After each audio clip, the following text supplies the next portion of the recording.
Let me see. Thank goodness you're awake, or I'll have to try my last-ditch move. Emergency skills for junior patrollers. Lesson 1, CPR. Never did it on any living person, though. Juicia. Sorry. You just woke up, and here I am, chatting up a storm.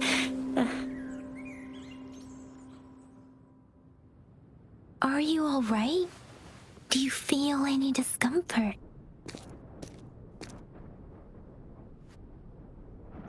You can call me Trisha, and she's Yang Yang.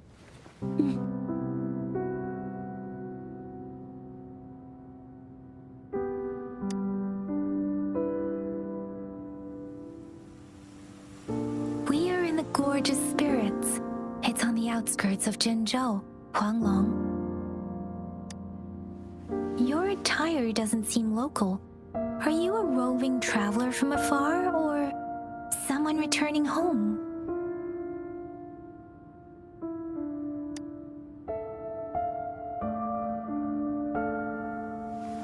So you don't know why you're here, where you're from, or who you are. Baisha didn't tell us you'd have these after effects when you wake up.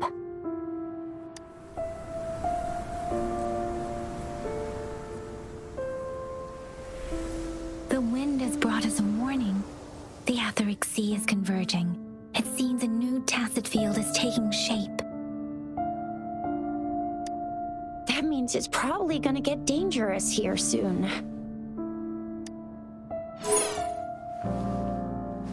I knew it!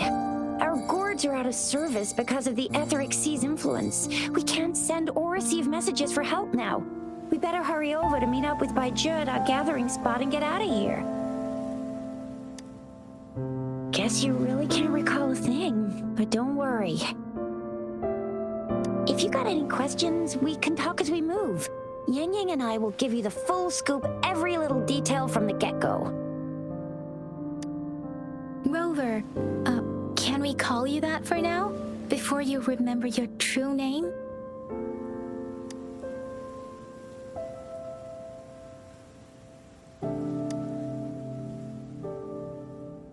We shouldn't stay here. If you don't have other plans, how about leaving with us for now?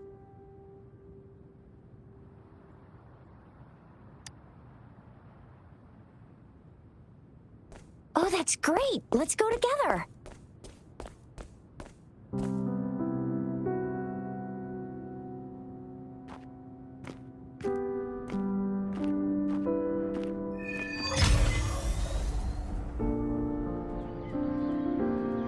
Rover, I know you can't remember a thing, but there's one thing I'm 100% sure about you. You must be a resonator too. You've got a tacit mark on the back of your hand, and you have a gourd. This is proof you're a resonator. Your gourd's design looks a bit different from the ones we use, though. Also, we have resonators who can detect the formation of tacit fields nearby, like what Yang Yang just did. She can tell all kinds of information by reading the streams in the wind. That's her resonance ability. It may seem all nice and quiet here now, but you never know when a tacit discord might pop up out of nowhere. Oh my! Speak of the devil!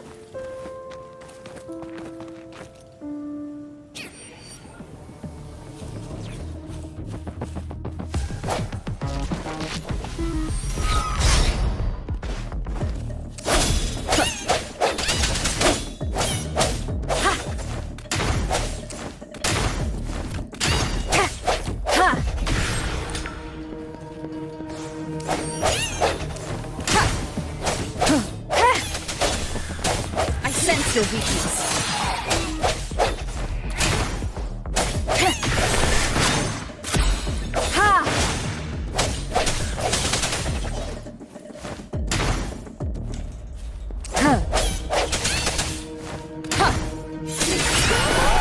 So you still remember how to fight despite having forgotten everything? Wow. Watch me lead the charge next time. No one messes with Ma Xiao I mean, Chisha.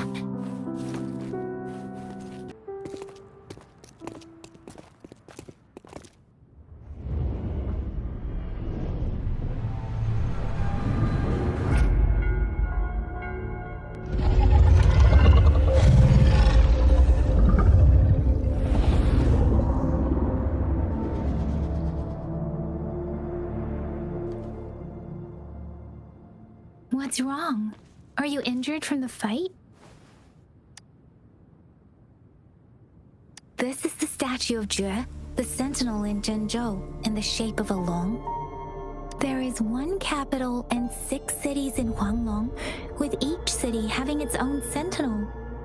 While they share some similarities in appearance, there are also differences.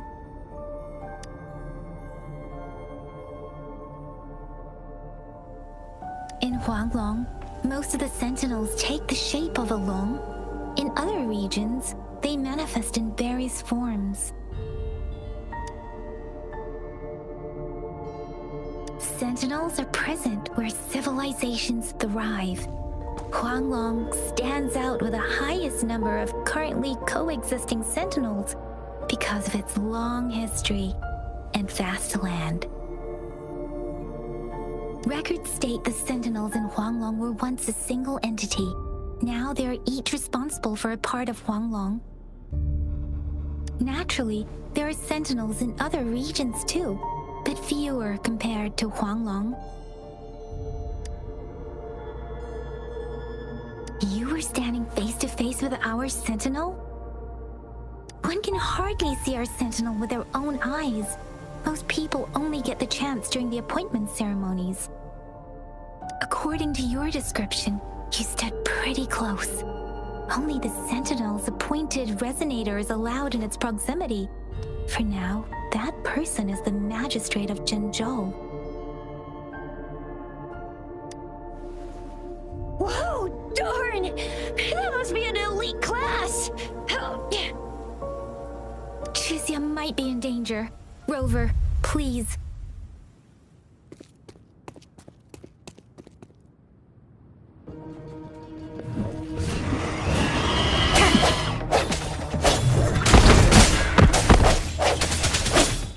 The hour is upon us. Ha! Rover, look out!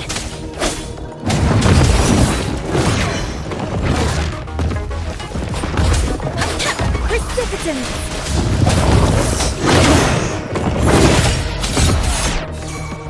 Let me be your blade. Swift and resolute.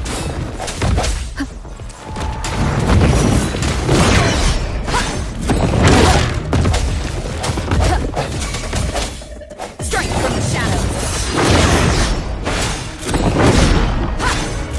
Let me be your blade. Swift and resolute. Moment of resonance.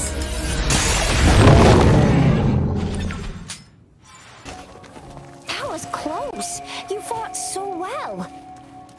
I didn't even get a chance to help, and Yang Yang just rushed over to protect you like a Anyway, Yang Yang was trying to shield you, and then bam! The Tezit Discord was taken care of before I could get a good look. Chizia. Oh, see? There's a resonance beacon over there. When you see a beacon, be sure to register and activate it. It's usually safe within a 5-meter radius of a beacon.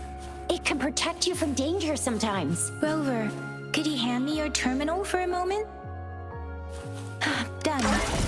It's done. Done. Its design and system version are different from ours, but your terminal still has the data transfer and other basic functions.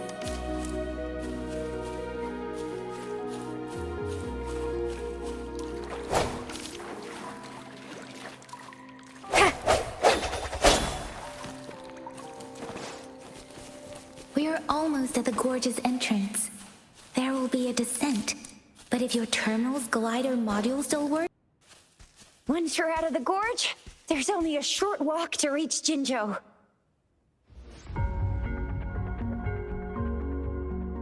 Jinzhou is the safest place around here. The Resonance Nexus provides coverage for the whole city. Besides, we've got a protective barrier and strong fortifications. Right? Jinzhou sits between the Desert Highland and the Norfolk Barrens. It's a border city and a fortress. It's very crucial to the safety of Huanglong. Huh? We've agreed to meet up with Bai Zhe here. Where is she?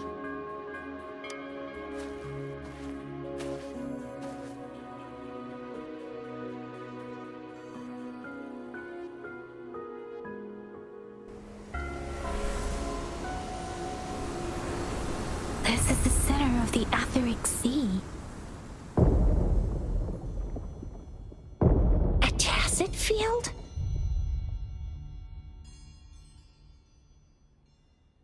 When did it show up? It wasn't here when we just got here. But I didn't sense a hint of a tacit field's presence. So it appeared while we weren't looking? Like in the blink of an eye? Or maybe the Etheric Sea can tell where we are. Could it be following us? The center of the tacit field.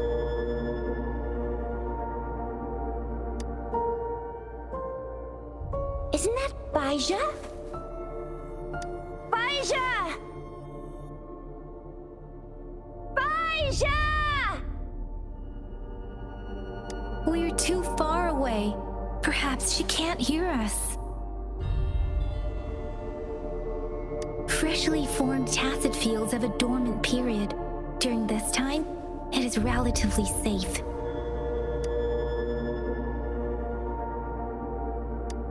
My apologies. I should have said it is temporarily safe. The dormant period of a tacit field varies based on its formation time. Generally, the shorter the formation time, the longer the dormant period.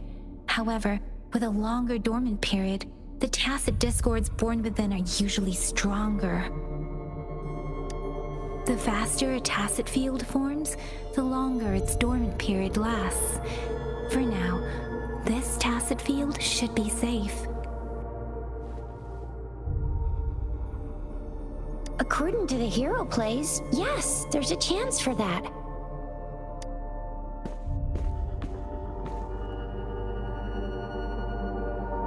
Right. The glider can't carry us beyond the tacit field's range. Besides, Bai Zhe is there. We'll have to go down and see what is going on. Now it's time to use a glider module.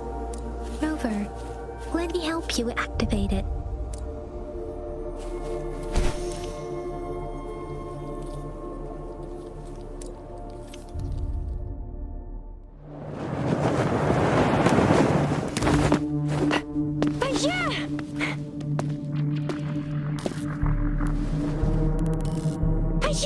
We're in a dormant tacit field, right? Why did you come here by yourself? Baisha, you know we... Huh?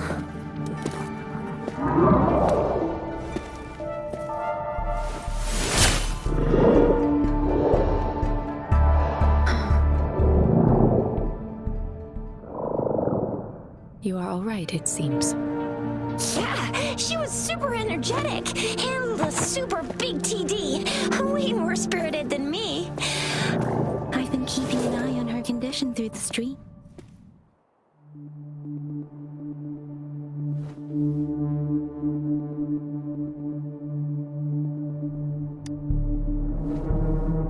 It isn't.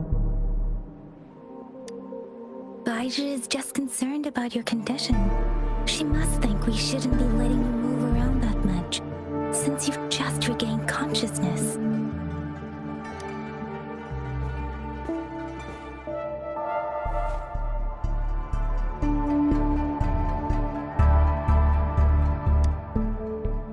This isn't the place for talking. Let's go.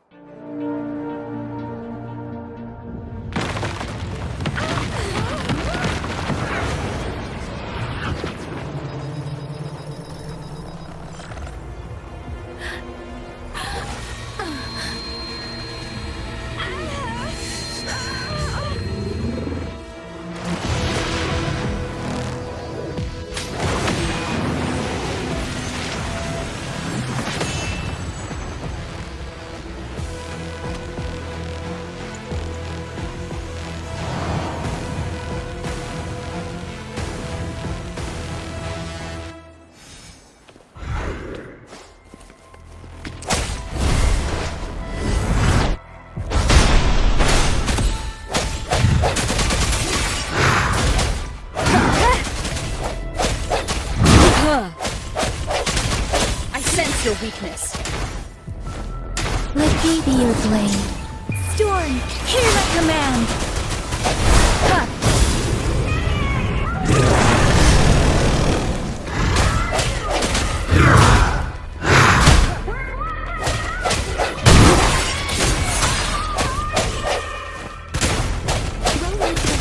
And that strange tacit discord is here too. It's the tacit discord's ability. Be careful. Swift and resolute. One more time.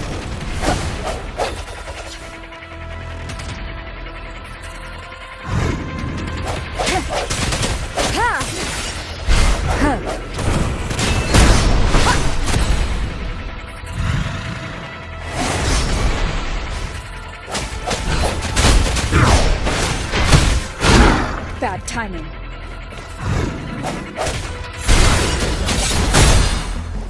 The hour is upon us.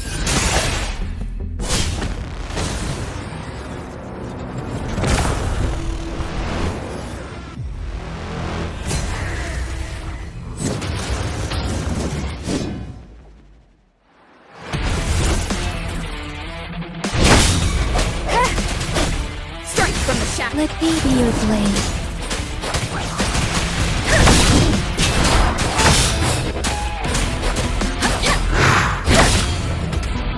Shake the shapeless! Swift and resolute.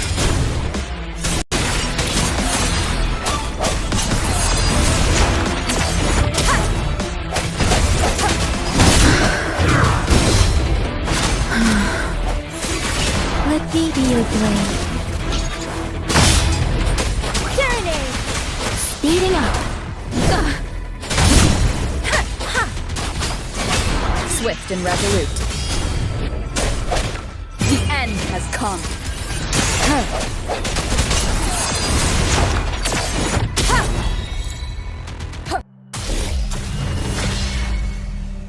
Yang! Rover! Are you alright? Are you hurt?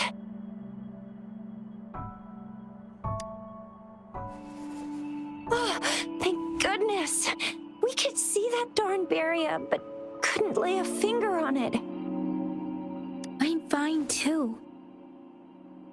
I've never seen such a formidable tacit discord before, but Rover was able to completely defeat it.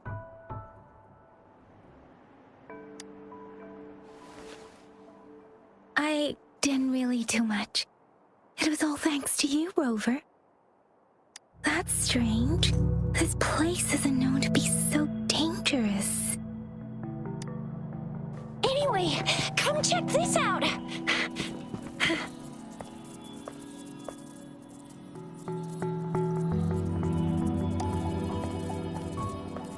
Oh, this is an echo. Wow, an echo of the elite class. Someone got lucky today. My apologies. We got a little carried away. Does reverberation or echo ring a bell to you, Rover? Everything in our world is made up of frequencies, and every sound generates a reverberation. Those echoes are the lingering reverberations of tacit discords after they disintegrate. We can absorb them into the databanks in our Pangu terminals. Oh, by Pangu Terminal, she means the gourd-shaped device every resonator has, developed by researchers in Huanglong. But you see, it's not always we get to find these. Also, there's a limit to what your gourd can absorb. Absorption is only possible when your databank's level is equal to or higher than the tacit discord's level. The terminal can then convert its reverberation into an echo for use in battle. My terminal issued a warning when it detected that tacit discord earlier. It should at least be an Overlord class. Rover, would you mind checking your databank level? No need for that. Rover, why don't you just try absorbing it with your terminal?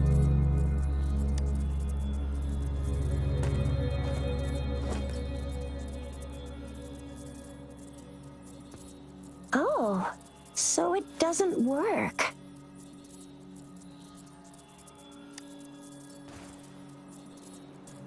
No worries. You can start with smaller ones before tackling this guy here. There should be some sweet baby roche rooms around here. Let's go check those out, shall we?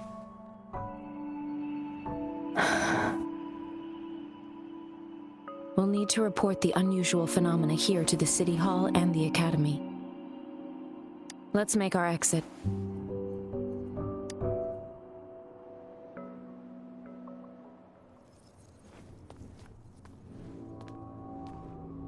Hungry. I'm starving.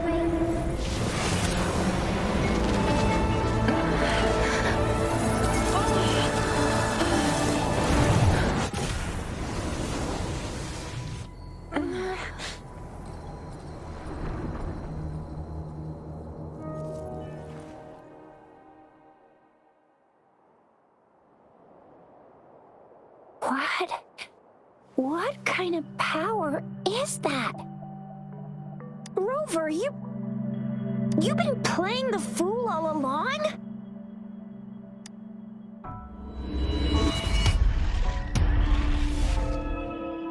I've never seen a resonance ability quite like this. You got any other tricks up your sleeve? Like eating a whole tacit discord? Grilling echoes alive?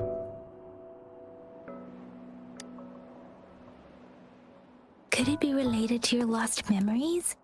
Can you recall anything now?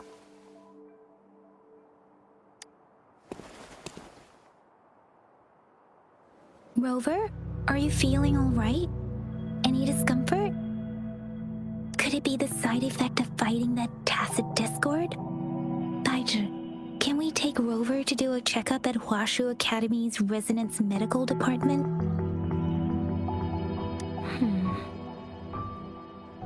Daiju? Absorbing echoes with the human body is not entirely unprecedented. With a human body.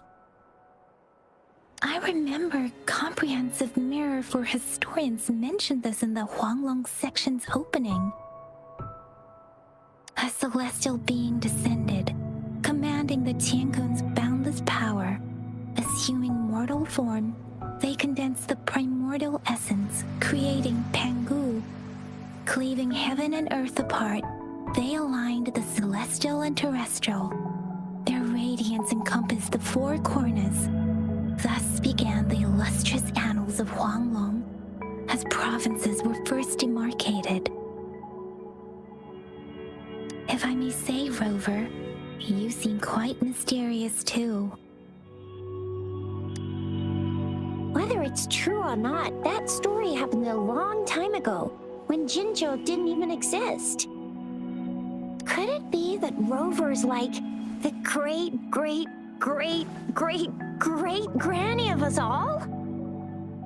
Let's not jump to conclusions without enough data and proper analysis. Rover.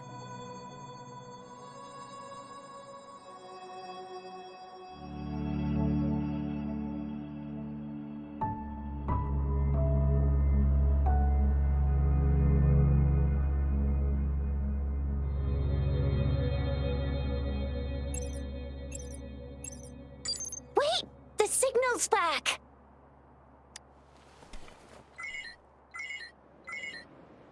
This is a holographic message to all of Jinzhou from the City Hall.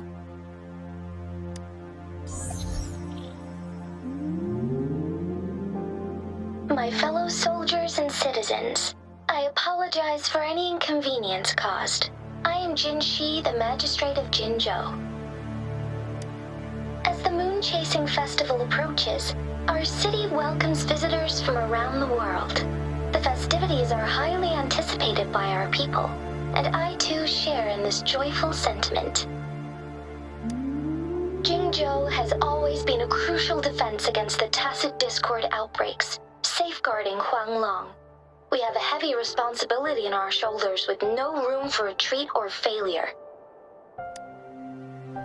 It is the dedication of our warriors. along with the diligence of our citizens, that has allowed us to thrive in peace and prosperity.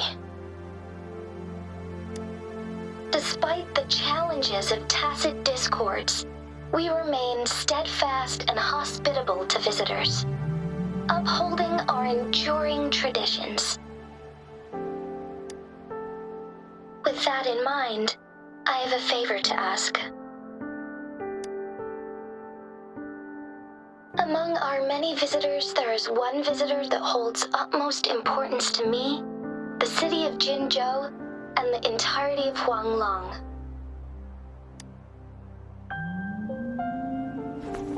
We have awaited your arrival for a long time. Given the circumstances, you may be feeling bewildered at this time. You should have noticed some strange happenings related to you. If you plan to stay in Jinzhou for some time, I would be more than delighted to personally meet you in the City Hall of Jinzhou. While I cannot guarantee to provide all the answers you need, I will do my best to assist you and provide necessary permissions, if applicable. This is only my personal request. You can decide your course of action in any way you see fit. Therefore, I request the people and soldiers of Jinzhou to assist this esteemed visitor when the opportunity arises.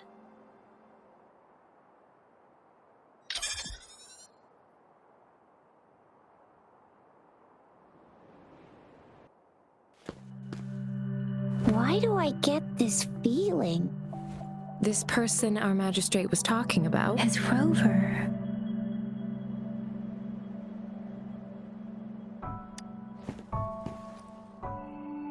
Now you're talking a little like Bijah, Rover. Hey, that ain't the point, okay? What are your plans now, Rover?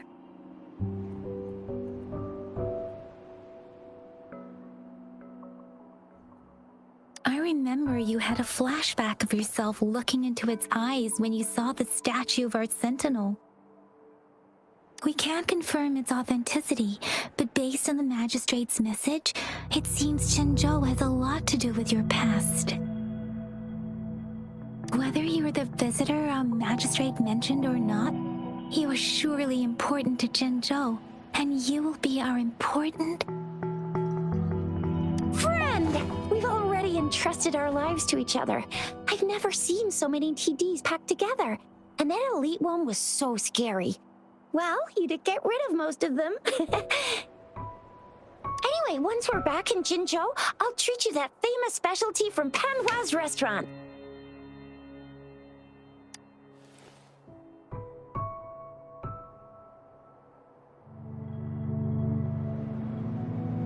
It would be best for your well-being to have a thorough physical examination once we arrive in Jinzhou. While there don't seem to be any immediate side effects following the absorption of that echo, we cannot rule out the possibility of other latent risks. Given our lack of data on you and your unusual physical signs, I suggest absorbing another reverberation with your terminal when we find one. That being said, please be sure to... I'm gonna get you one you can absorb. I never go back on my promise. Your hero Chisha's on the hunt.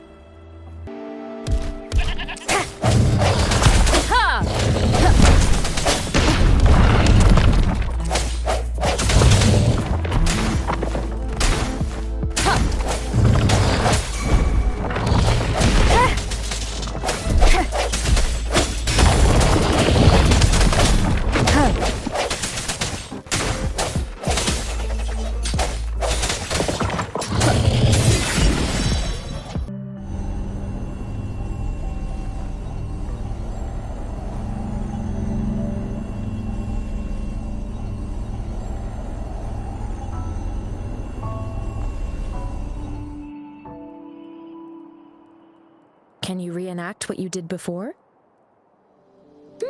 Maybe you can only absorb the powerful ones with your body. Or does it have to be a certain type of tacit discord? Maybe we should give your terminal a whirl. Yay! It worked! Your terminal's got a different look, but the functions are pretty much the same.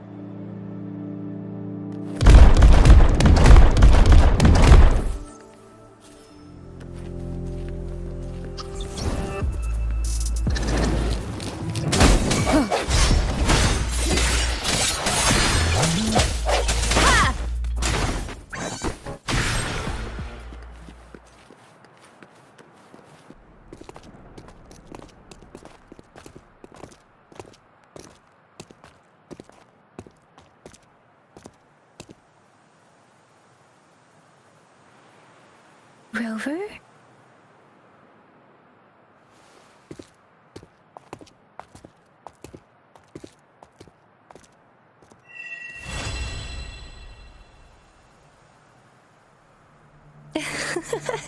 There you are. My dearest. Seed of fate.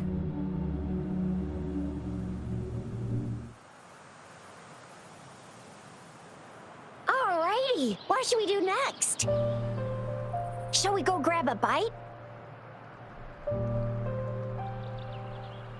I am to return to the Academy.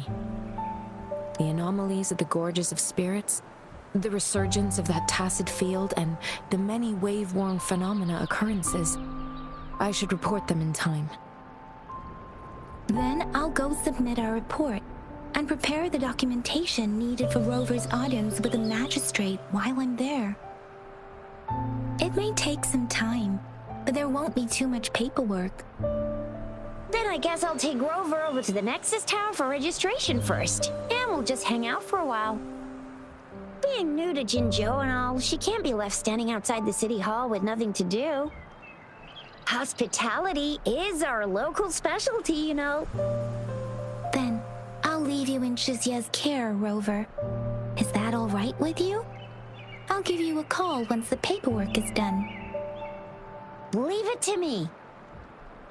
I'll send the branch of Resin Medical Science a notice. We need to conduct a thorough physical examination on you to make sure you are fine.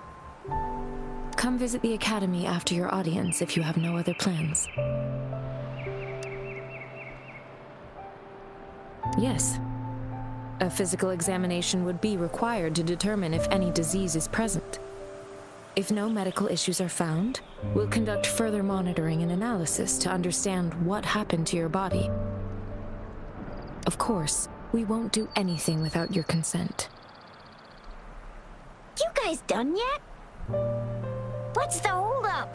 Let's move! Then I'll have more time to show Rover around. We've got loads of fun in Jinzhou. We can go watch lion dances, hero plays, stand-up shows, and then maybe the martial championships. Plus tons of different treats to try out. You think it, we have it.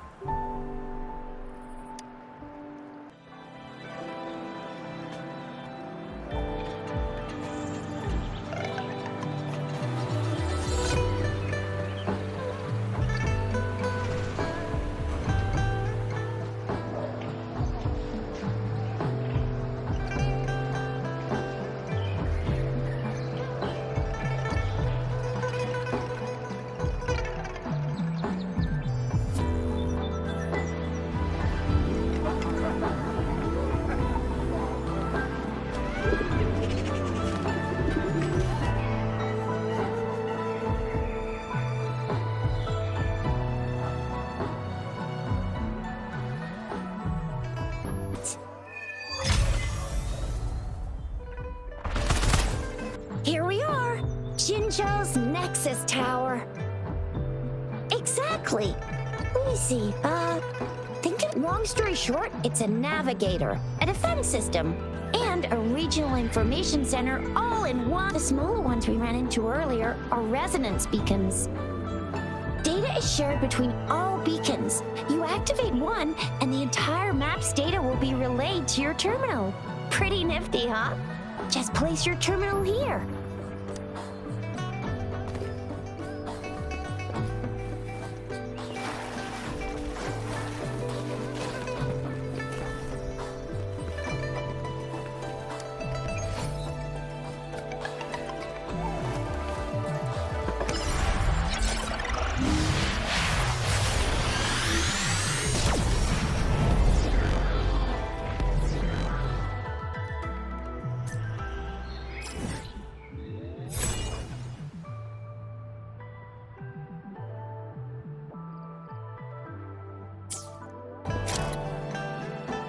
I have the arrangements in place. Rover, you can come visit the magistrate at any time. Juzia, do you mind bringing Rover over to the city hall? Ew, first time seeing such a crowd in front of the city hall. I was surprised too. I've never seen so many non-staff personnel here before. Most of the people here have applied for an audience, but I heard they've all been turned down. Most people were advised to leave by the magistrate's bodyguard upon sending in their applications.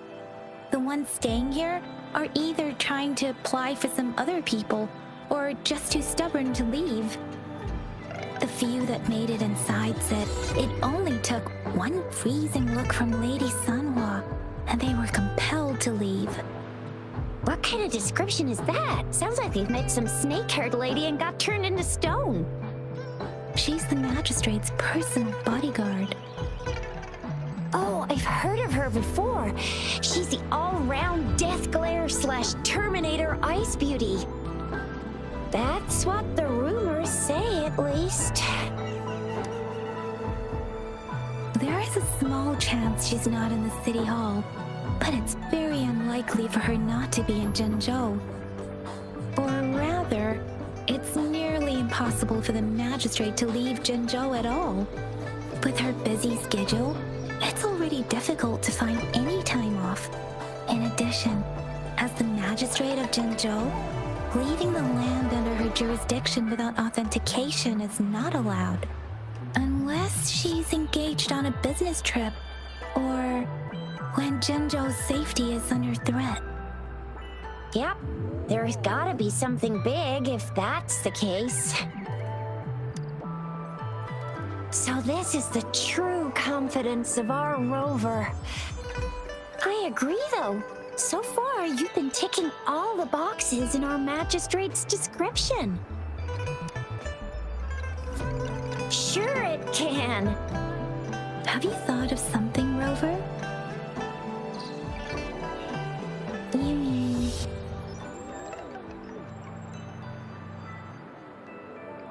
I can't really keep up with your thoughts, but I think a meeting with a magistrate wouldn't hurt. Same here. Anyway, our magistrate's the best lead we have for now, no matter what she has in store for Rover. Huh? Me? I'm just wondering how to take you, Yang Yang, and Baizhi for some chow after this. But my shift's almost coming up. Don't know if we'll make it. I don't have anything particular in mind. It was me who... we took you to Jinzhou. I think we should keep you company, at least while you're still here. Oh, I see. What do you think, Rover? Are you in a hurry to recover your memories? In that case, how about meeting with the magistrate first? She may have the answers you're looking for. We're not allowed to go with you. Shizia and I will be right outside the city hall. We'll be waiting for you. That's right. We're not going anywhere. Just give us a shout if anything goes down. Wait, no, we won't be able to hear you. Plus, they've got this rule about not yelling inside the city hall.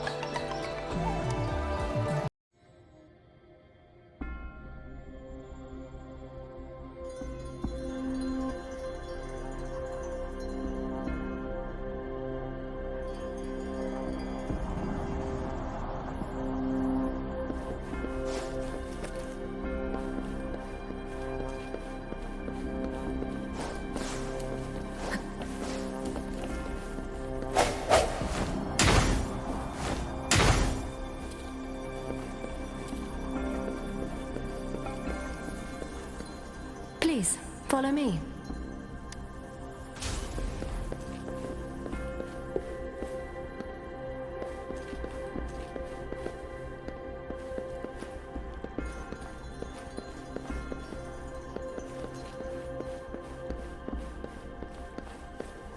Kindly have a seat.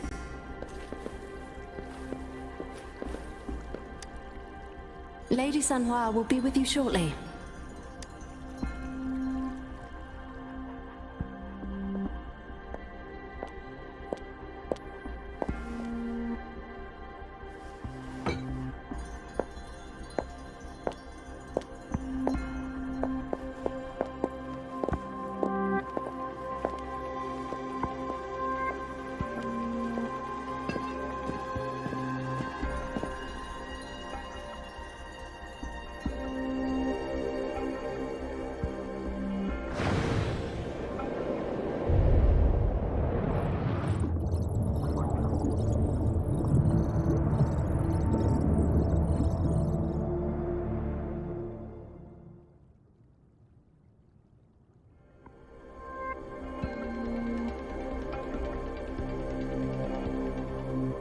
Pleased to make your acquaintance.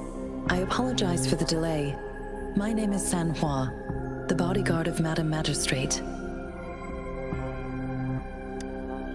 I regret to inform you that Madam Magistrate is currently away.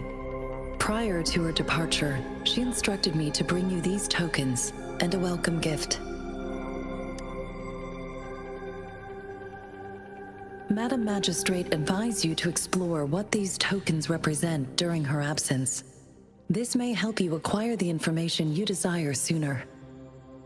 I apologize for the inconvenience, but please rest assured she will be here to meet you in 3 days' time.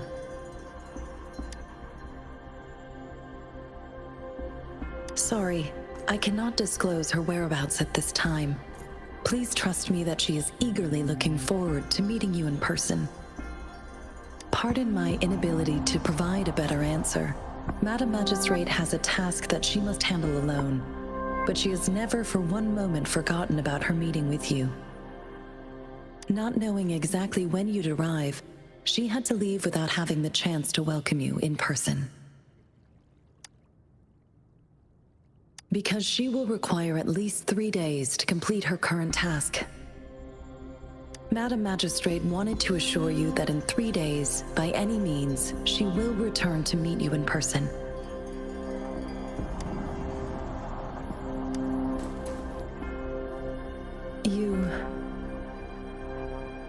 I'll be sure to convey your kindness to Madam Magistrate.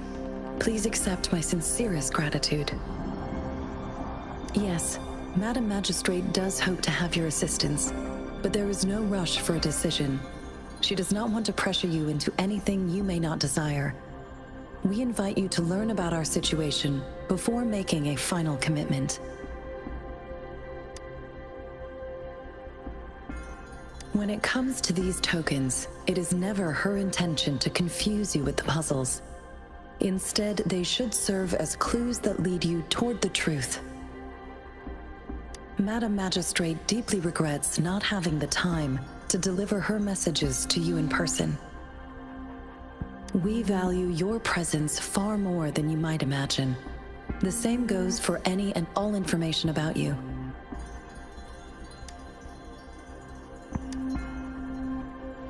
Since Madam Magistrate is currently away, I cannot make the final confirmation on her behalf. But you are truly exceptional. Regarding that, my eyes can see the frequencies of all living beings. Or rather, those frequencies are the only thing I can see.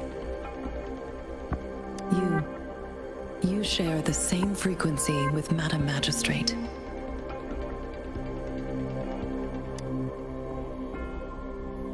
Apologies, my description was not accurate. Both you and Madam Magistrate look undistorted to me. In my eyes, you appear the way you are.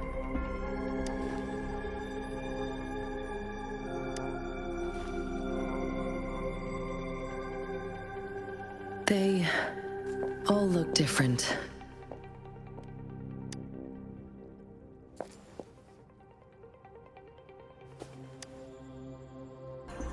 May I have your terminal for a moment?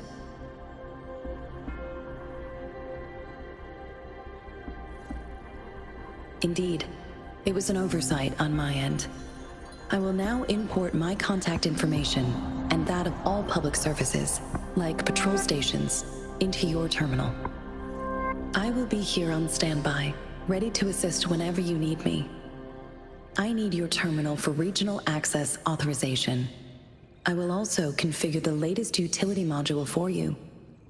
Madam Magistrate thought you might need it.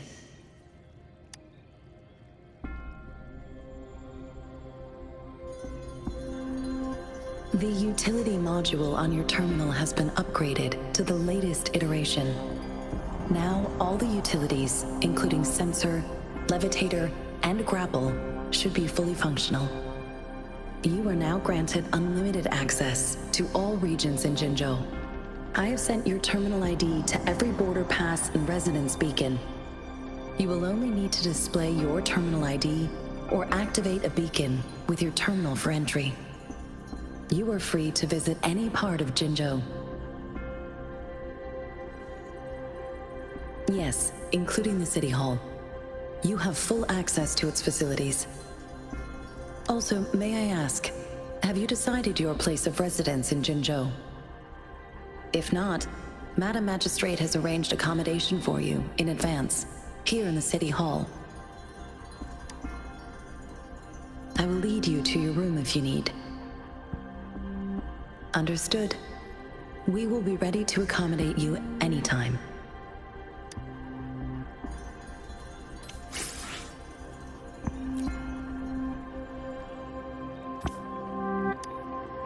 Anything I can help you with, Rover? Of course. Please feel free to ask me anything, and I will answer to the best of my ability. I'm afraid not. If I had, I would never forget you. Anything I can help you with, Rover? Rover! It took you so long. What gives? Was our magistrate a chatterbox?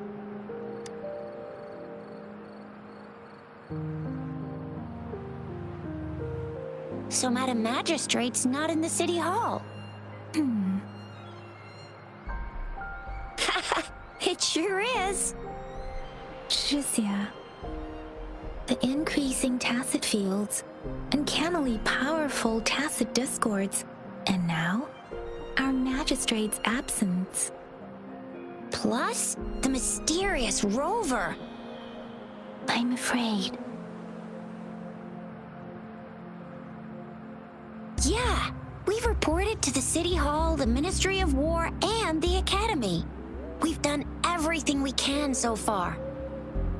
I mean, this is Huanglong, and we're talking about Jinzhou of all places. It's never actually been safe here over the past thousands of years. We've made it through all those TD outbreaks anyway. We can always trust General Ji Yan, Madam Magistrate, and our Sentinel to have our backs. We're not ones to mess with. Well said. Do you have any plans, Rover? Rover, do you mind if we have a look at the tokens?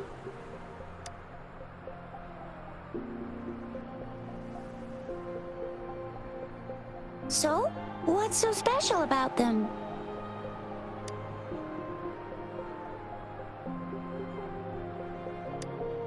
A candy? Oh, I've had these when I was a kid. I think they were called sugar pearls? But I haven't seen anything like this in a while. Went out of trend, maybe. It reminds me of my childhood. I still remember the taste. It was so sweet. I was really scared of getting my flu shots when I was little. And sometimes the nurse lady would hand out candies like this as a prize for being good. But what does it mean as a token?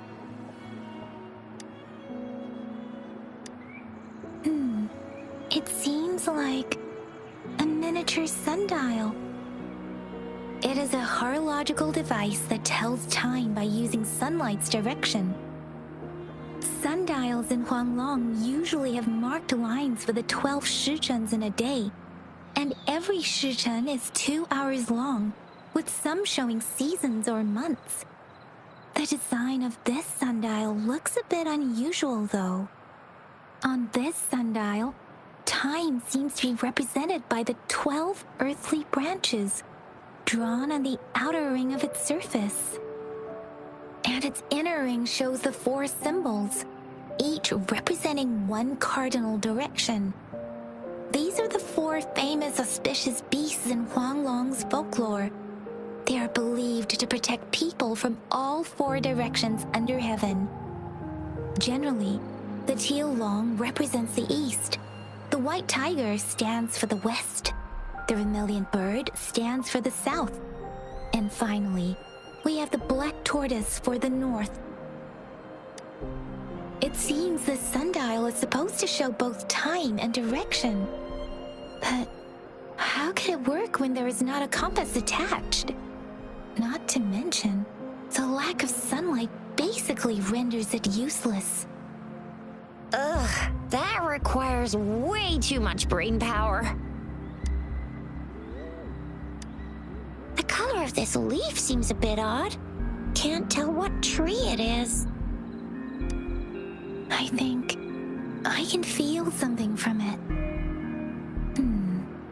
Never mind. It's too faint. Maybe it was just my imagination. Sorry. I can't tell what kind of tree this leaf belongs to either. This is a mangosteen fruit. Mangosteens are not native to Zhengzhou. They are usually imported by boat. They're not always available for purchase, though. The frequent tacit discord outbreaks can disrupt transportation and cause shortages. The Midnight Rangers have greatly improved the situation in recent years, but still. So Zhixia and I share similar childhood memories of the sugar pearl. Do you remember it too, Rover? When it comes to candies, no one knows them better than the kids of Jinzhou.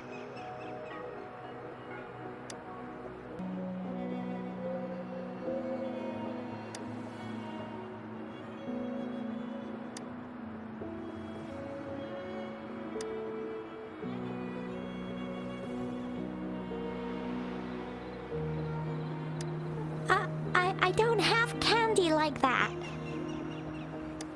But I got this. It's really good. You can have one. Madam Magistrate said we should be nice to every guest. Oh, wait a sec. Someone's looking for me, yeah? What? When did he disappear? Don't worry. It's all right. I'll be right there. Duty calls. Oops. Almost forgot. Can't be late. Sorry, Rover, Yang Yang. I've got to head off for my shift. I'll join you right after I'm done, all right? If you need me, just shout my name. And I, the Jinzhou Speedster, will be there in a sec. Stop! Stop! Don't call me that! Anyway, I gotta go. You guys okay on your own? Give me a heads up when there's any updates. Sure, go do your thing. Don't worry, I'm staying with him. Rover, let's go inside. Replied to my message. She's probably busy in her lab. Over there must be Mr. Mortefi from the Department of Safety. Baizhi once mentioned him before. He might be able to help us get in touch with Baizhi, but, it seems we've caught him at a bad time.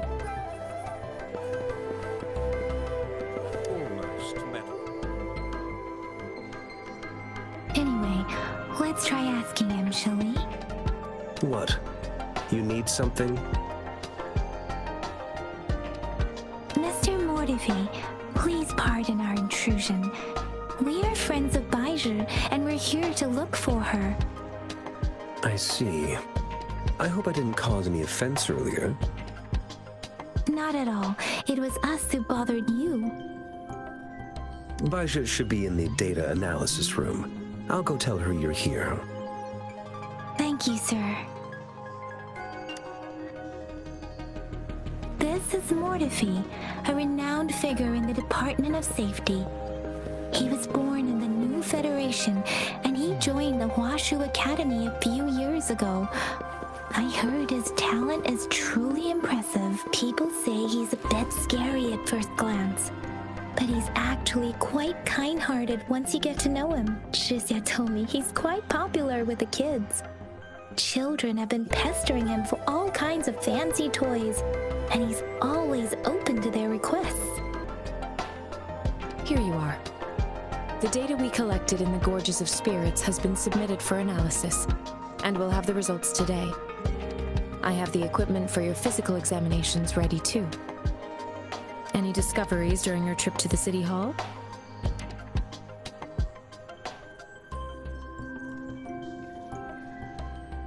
What do you think, Baizhi? I have a hypothesis about the sugar pearl, but I need to verify it first. If possible, I recommend conducting non-destructive tests of all these tokens you have.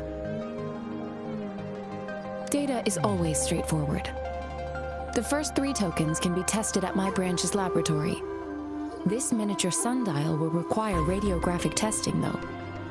To access the necessary equipment, we'll need to file a request with one of the Tacitite Studies-related branches. Indeed. One moment, please.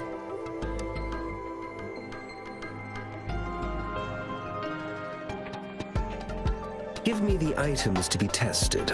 Anything else you need me to know, you can let me know now. You may retrieve your items in 20 minutes, and the analysis report will be ready 5 minutes after that. Take a right, and you'll find me in the testing room. I don't see anything special with these items. Speaking of the sugar pearl, you all remember eating sugar pearls like this when you were kids? Well, I don't think I've ever had anything like this in my childhood. No, I'm from the new Federation. You mean the sugar pearl might be unique to Huanglong? I remember a nurse lady giving me a candy like that. So, sugar pearls like this were distributed at hospitals, perhaps. The sugar pearl might be a type of medicine. Its sweet taste would have made it more palatable to children. Miss Baizhi, as a Huanglong local working at the academy, I suppose you already had an idea about what it is? I do have my theory as to what it is, but it still needs verification. I wouldn't proclaim any solid answers before confirming the chemical composition of this item with reliable data. Seconded. Let's find out through actual testing then. It will take some time before the results are ready.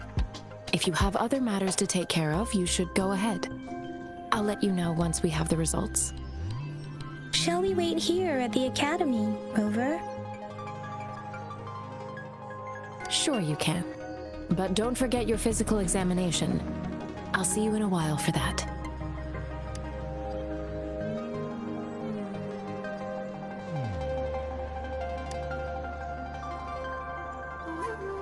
I have the equipment ready.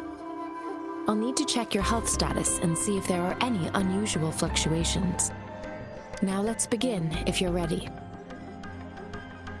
Can you try to manifest the Crownless's frequency without using your terminal?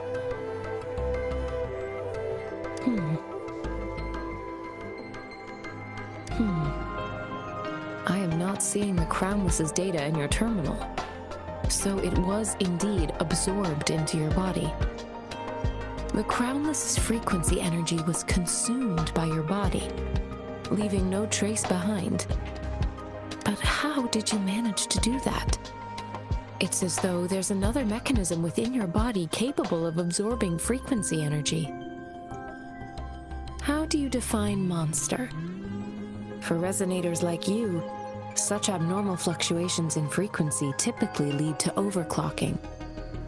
When a resonator's mental capacity is overwhelmed, they may lose control of their forte, causing an overflow of resonance energy.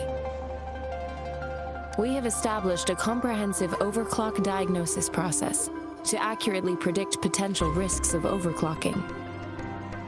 Your waveform graph shows a remarkable level of stability, surpassing any resonator I've encountered.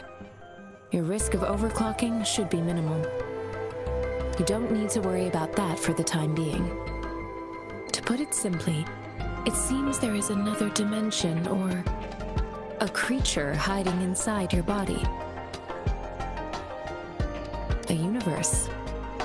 That's a poetic and intriguing comparison. It seems we need a simulated combat to figure out what happened in your body. Please hold your terminal tight and stay still. Academy's simulated training ground. Don't worry, Yang Yang and I will assist you. Please fight the simulated tacit discords like you normally would.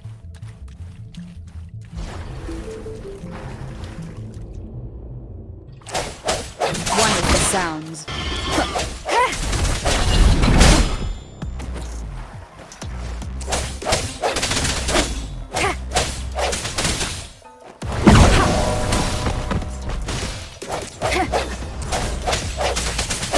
One of the sounds.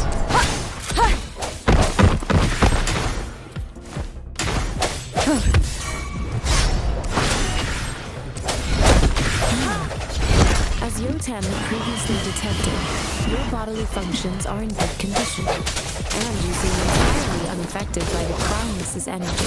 Now, we will temporarily boost your resonance ability for further testing.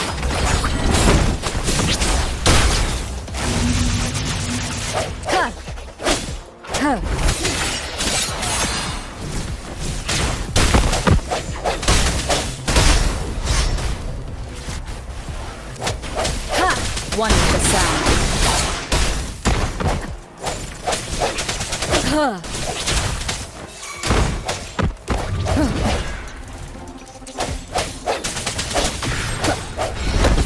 No hesitation. One of the sounds. The end has come. Not the slightest fluctuation in your frequency energy. So it was not your resonance ability either. I suppose we'll do another round to fully test your potential. Hear my command! Leave it to me. Swift and resolute. One of the sounds.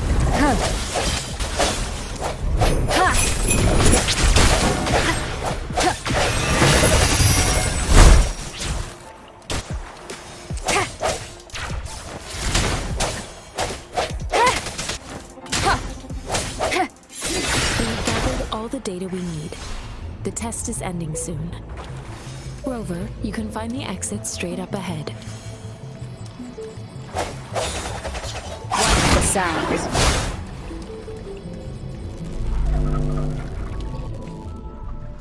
Rover, can you hear me? Hello? The comm line is dead. Something's wrong. Gotta be cautious. Now, where is the exit?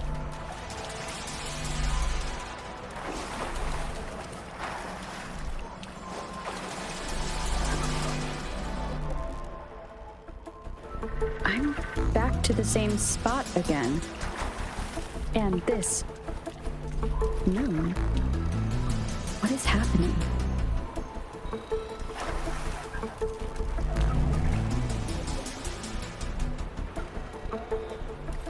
Are those tacit discords?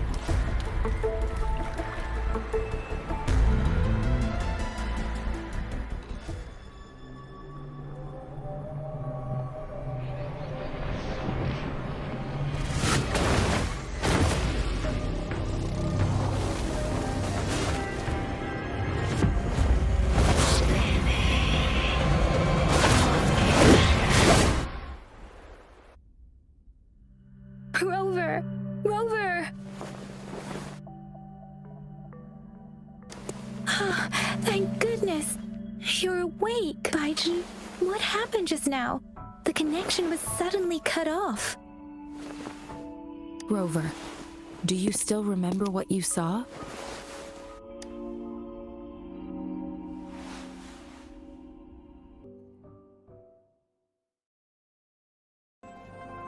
Can you give us some more details?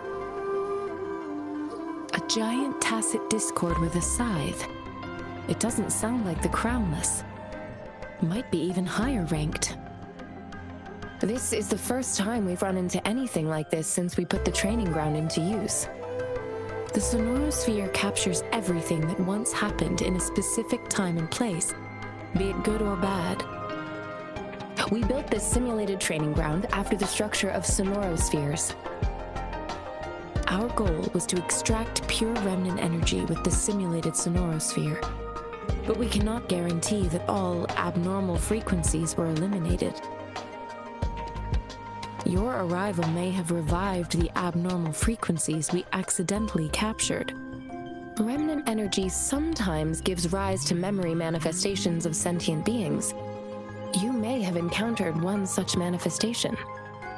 I suspect it could have something to do with your unconscious mind. Such anomalies could have been hiding in the simulation, and they resonated with your subconscious. Or perhaps they were lifted from your subconscious in the first place. I'm afraid I can't give you a conclusion yet. Not until we've run a thorough analysis on the data collected. I'll also check the simulated sonorosphere again to see what on earth happened to it. In terms of bodily functions, you seem to be in perfect health. In fact, all the data look quite good. But if you feel anything unusual, please come find me anytime. Here's your sundial, intact as it was. Mr. Mortefi, can we have the test results?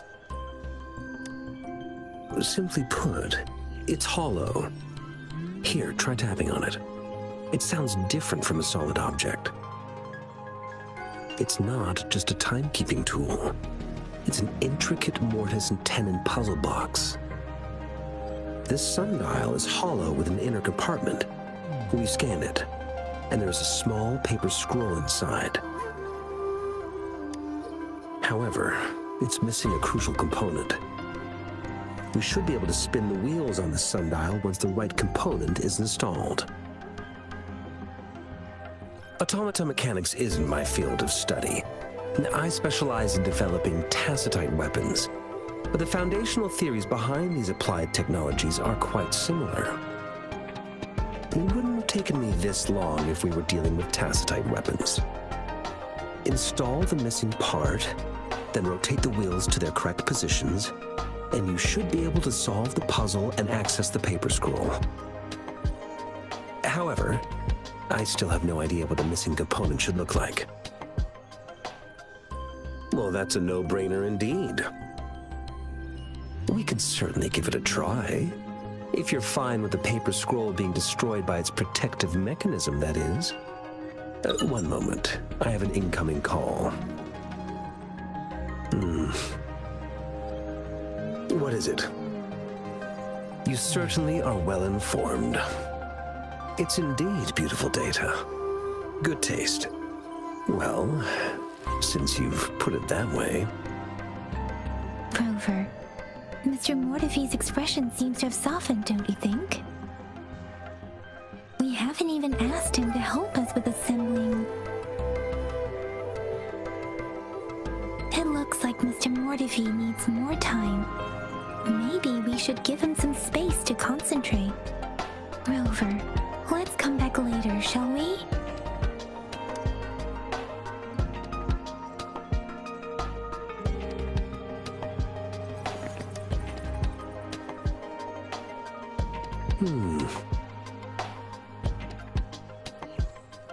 Yes, of course. I've already noticed all that you mentioned. Indeed, you just pointed out a blind spot in my thinking. Your workshop? That hellish place? Stop sweet-talking me. I get it. Sorry for keeping you waiting. Let's get back to the sundial. It's a mortise and tenon-based puzzle box. The missing component in the middle needs to fulfill two entirely different structural requirements at the same time. Considering its entire structure, This component needs an automatic buckle that goes down on top of an embedded pointer. I'll drop a design for you. The parts you'll need can be found in Jiang Li's workshop. I've already informed him about it. You'll only need to go fetch the parts in his place. He keeps a box full of them.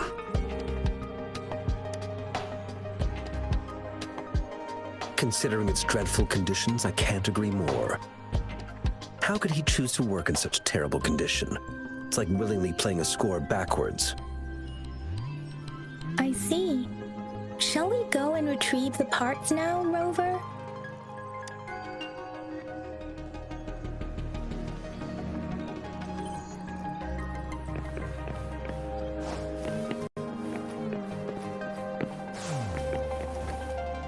I mentally prepared myself for the worst, but this place looks much better than Mr. Though it is a bit hard to figure out where we should start.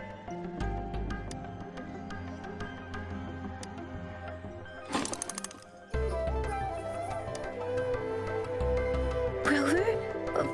Please don't touch that. It's dangerous.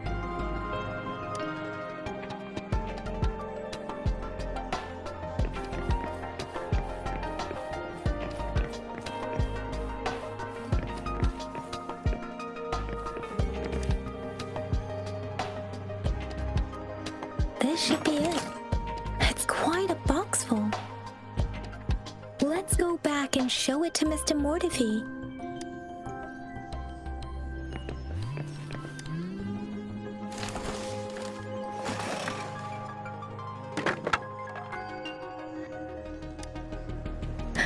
Rover.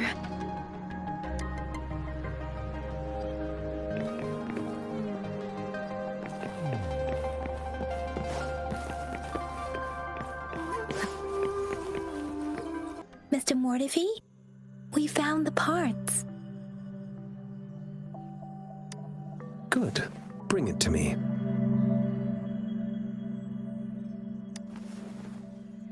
The test results are in.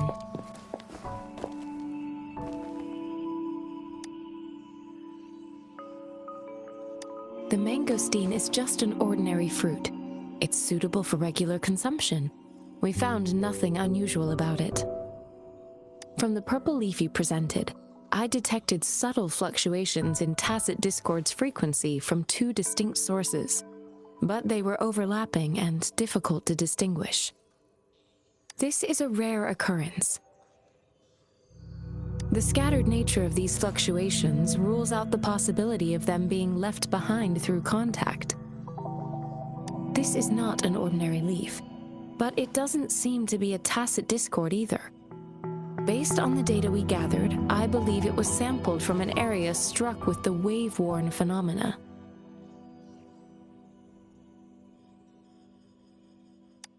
Yes, the anomalies that occurred after the lament, including the formation of tacit fields, etheric sea, retroact rain, and gravity loss.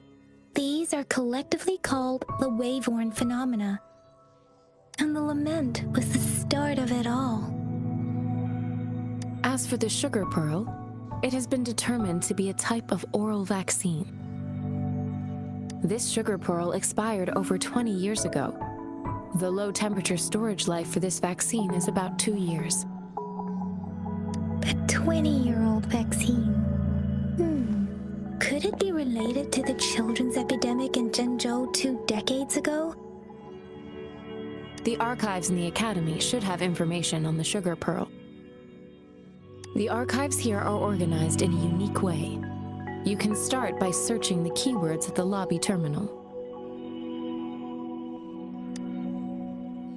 Mr. Mortifi?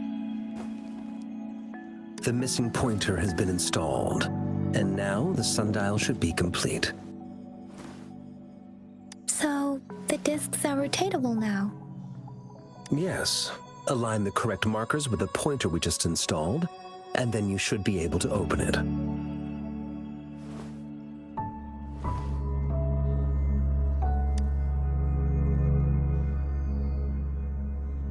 The earthly branches and 4 symbols.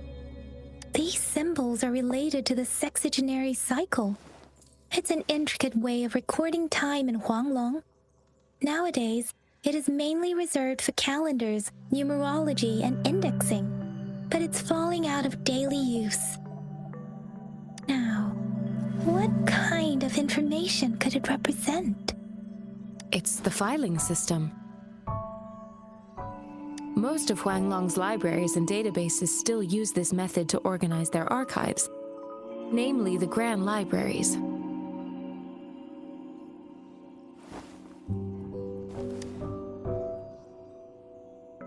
The Academy's public archives are organized in this manner too.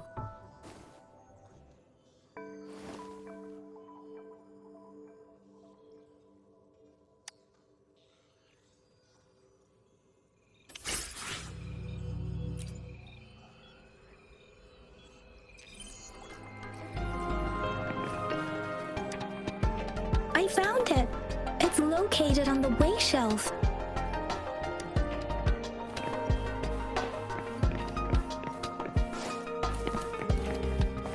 Mao Cheng Si Wu Wei.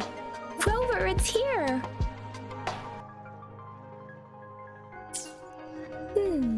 There are 2 photos here.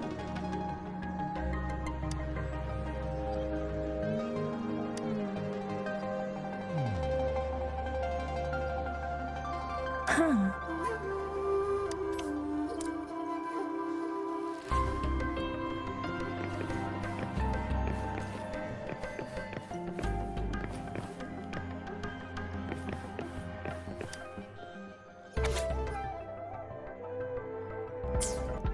If I remember correctly, Zhenzhou was established during a year of Wei, several cycles ago. The Zhenzhou City Hall and Huashu Academy were built in the same year.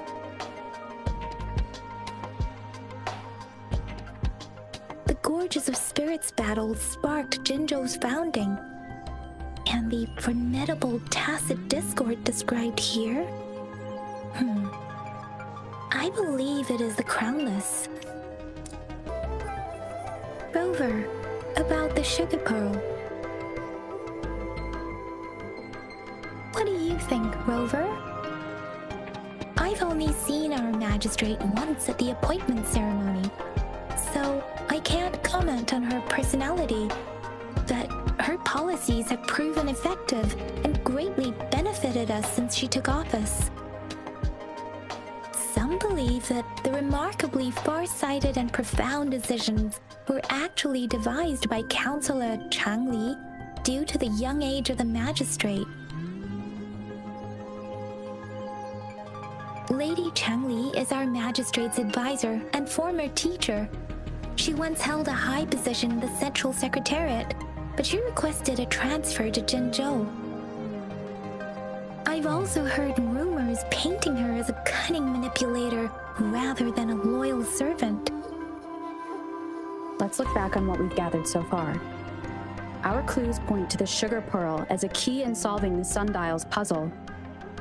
Simply put, one token can lead to multiple targets, and one target may hold several pieces of information. We both had a reason for meeting. The magistrate had information to share, while I had questions to ask. However, her tokens contain both what she wants to tell me and what I want to ask her, making it seem like she is complicating matters. Maybe she was running out of time. That's why she could only offer us scraps of the puzzle, instead of actually putting it together.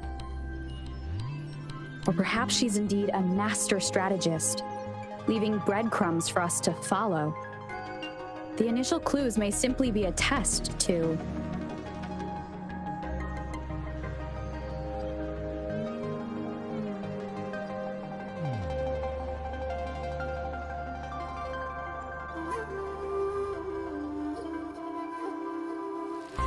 In other words, there are people who need to be misled, and they may obtain these tokens. It seems there may be hidden dangers lurking in Zhenzhou. If it were you, Yang Yang, what would you do to make sure the recipient gets what you mean? I would emphasize my true message by repeating it again and again. I'm back! I'm back! Finally done with my patrol. How's it going, Rover? Feeling spry as ever? Baiju said he is in great health. No issues to report. We made some progress in investigating the tokens, too. Nothing special. A typical patrol. Well, Uncle Jiang's cat climbed a tree, and on its way down, it landed on Uncle Chimpi's head, causing him to take a tumble. Some dogs kept barking and have been scaring the passers-by, so I went there to calm them down. I received a report about someone going missing. I just logged the case and talked to the person who reported it. You're not the one they're searching for, though. Anyhow, I need to visit the person who reported the case tomorrow. Oh, I also tried searching for Rover's terminal number, but the system came up with nothing. The latest record was from today when I took Rover for registration. That's pretty much the update for now. You betcha! All right, I still owe you a meal. The night markets are closed, though. Let's grab breakfast at Panhua's restaurant tomorrow before my shift. Meet you guys there in the morning. Be there or be square. Do you have a place to stay, Rover?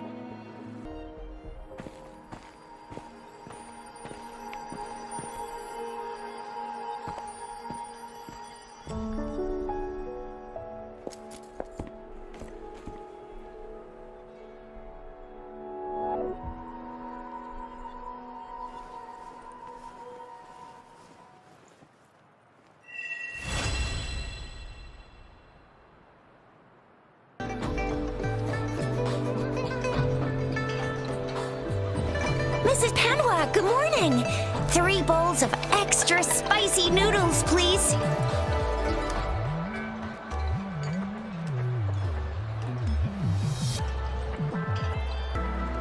What did I tell ya? Nothing beats a bowl of spicy noodles in the morning. What do you say, Rover? Looks like Baiju's locked herself in the lab again. Hasn't left since yesterday. Bet we won't see her till she's done with her research. No, wait. Since you're the subject of that research, we could use you as bait to lure her out. We can tie you up at the Academy's entrance, and with just a few tugs of the rope, I bet every researcher will come running at you with Baiju leading the pack. Hook, line, and sinker. By the way, now that we've figured out the sugar pearl and the sundial, all that's left is that weird leaf and run-of-the-mill mangosteen, right? So it only took us one trip to the Academy to solve half of our problems. Either Rover's really smart, or Madam Magistrate was gonna make it easy for us to begin with. What's our next plan of action, Rover? As for the mangosteen, we got people selling these at the market nearby. We might find some clues there. Mangosteens are not from Jinzhou. These fruits are usually brought in by boat. Should we start from the harbor? Do you think the token is guiding us outside the city? An ocean of stars, a dark-haired girl, an inverted etheric sea, and the resonance cord flowing from your tacit mark. And you said it was flowing in a certain direction, pointing to the gorges of spirits on the Norfolk Barrens. You've never mentioned this before. The etheric sea and resonance cords in your dreams are real, possibly leading to the gorges of spirits and Norfolk Barrens. Perhaps it was more than just a dream. That girl might be the key to recovering your memories. Madam Magistrate's information aside, it seems to me your dream points toward the Norfolk Barrens. It's a site of the Trinodian War and the source of all TD outbreaks. The Midnight Rangers' frontline base is stationed there as well. It's a no-go for me if you're leaving the city. My shift's coming up. Protect Rover well, and shoot me a message if you need anything, all right, Yang Yang?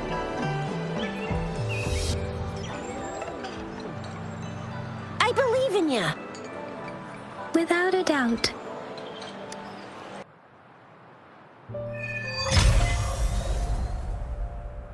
Access pass is required if you're heading to the Norfall Barrens. That place is now off limits.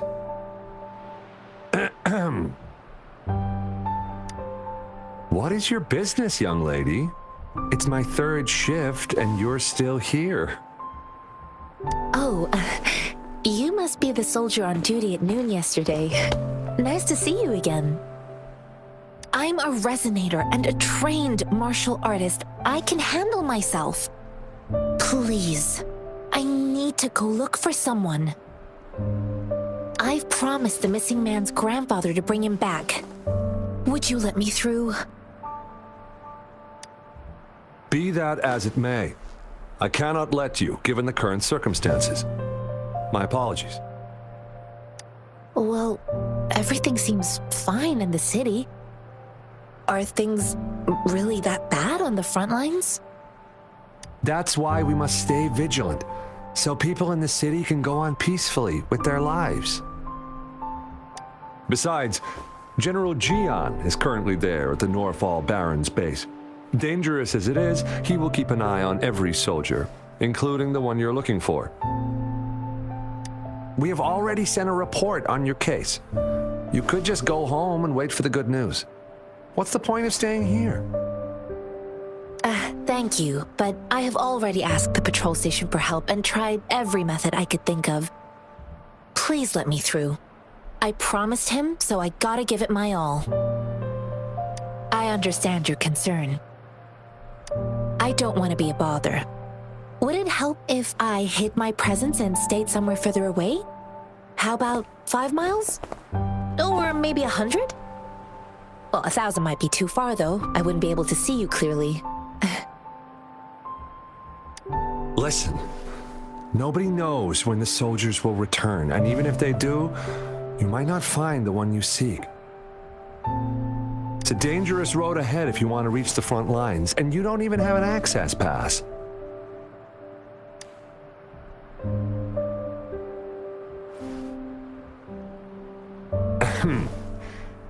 Your access pass has been verified. Just you two?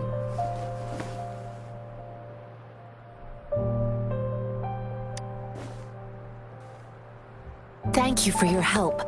I really appreciate it. I intend to leave the city with them, and they have agreed. Will it be an issue for you?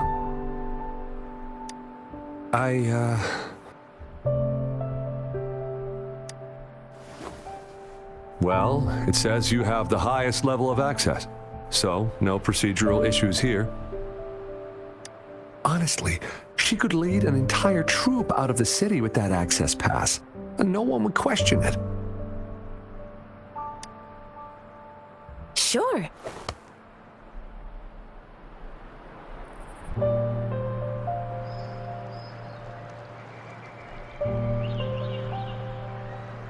So you're looking for the relative of a veteran, and you believe he's in the Midnight Rangers camp in Desert Highland?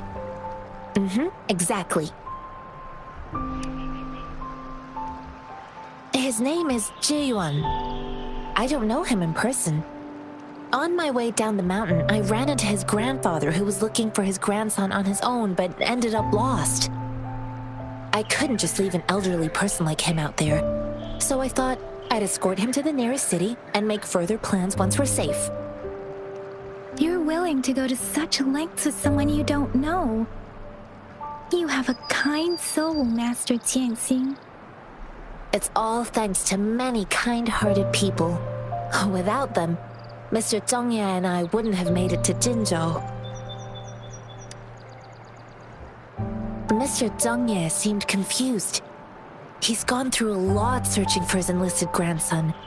Lending a helping hand was the least I could do. I reported his situation to the patrol station, but with the chaos on the front line, Mr. Zhengye has been extremely worried about his grandson's safety. He'd sneak out to look for his grandson the moment no one was watching. This mangosteen? It's got some fresh-looking leaves, soft, springy skin, and 8 fleshy segments fully ripened inside. It looks like a nice fruit. Oh, one more thing I forgot to mention. There's a bruise at the bottom. If you don't eat that part soon, it'll spoil. I grew up in my sect on a mountain. Spent most of my time training with my masters. One day, I was told training in seclusion was not enough. I must engage with the world to further my skills.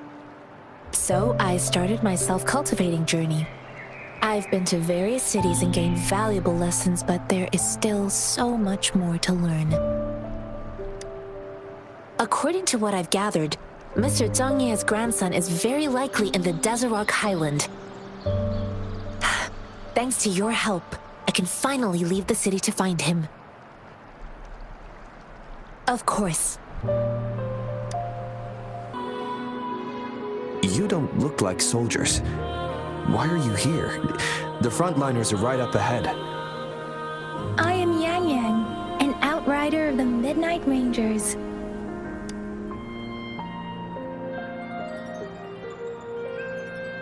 A missing person. Juyan. The one you're looking for. Is he an average person? Not a resonator, I suppose. Yes. Have you seen him? Is he all right? I met him once. He's not officially enlisted, but he seemed determined to join us. He's been secretly following our troops since last year. I think a quartermaster of the rear guards escorted him away, so if he's not in the city, he must be in the rear guards camp. He can't be anywhere else. The actual front lines are right up ahead, and we, the Midnight Rangers, would never allow non-servicemen to approach and risk getting killed. Thank you. Now, if you're heading that way, I have a request for you, my outrider comrade. On your way there, you should run into 2 detection beacons. They just went offline. Could you go check on them? Sure, we will. Great. I'll send the coordinates to your terminal. Is that the beacon? They don't look like soldiers. Greetings. What might interest you here? It's dangerous. Nothing really. You see, we're just on our way south to the city. Excuse me, about this detection beacon. Run, everyone! I can't move. So hungry.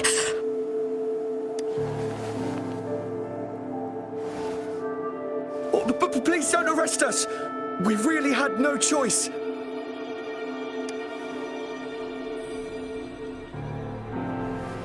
What happened? Do you need help? The battles are getting real bad up north, and we couldn't live there anymore. Figured we have to go back to the city. We ain't eaten in ages, and we're broke. Some of us can barely move, because we're so damn hungry. Then we found some expensive-looking stuff here. Now that the military's out there fighting and nobody's really using these things, we thought it might get us a few pennies. A damage detection beacon might result in a sudden TD invasion from the direction it covers.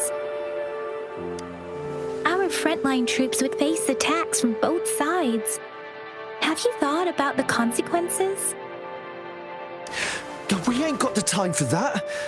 If we don't steal, we'd starve to death before the Tacit Discords kill us. You shouldn't be stealing public property. Please, return the parts. There's still some distance from here to Jinzhou City. Here, you can have my flatbreads. Oh, and here's some money. This should be enough for you to reach the city.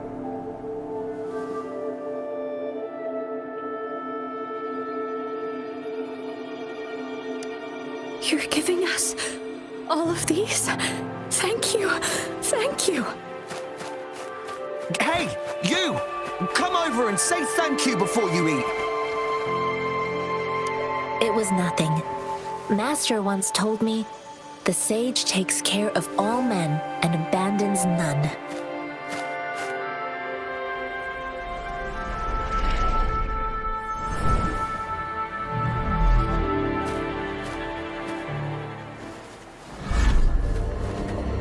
Watch out!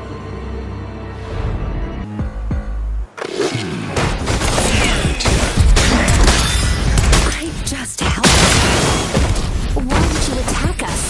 You're not feeding us all bread and pennies. Head over your heads and or face the consequences. We ain't messing with no kids. We're gonna test our patience. So do as you're told.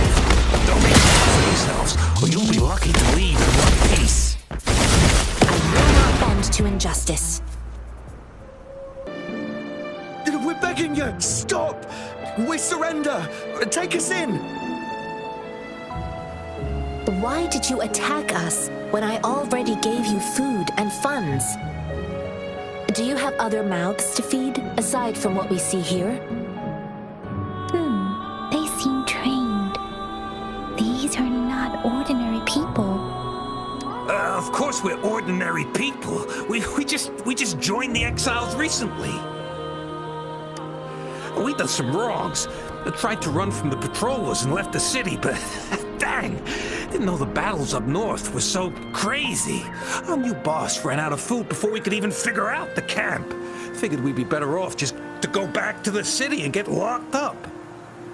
Then we ran out of food and cash halfway, so we turned to thieving. We ain't got the balls to rob the army, but with stuff just sitting around, why not?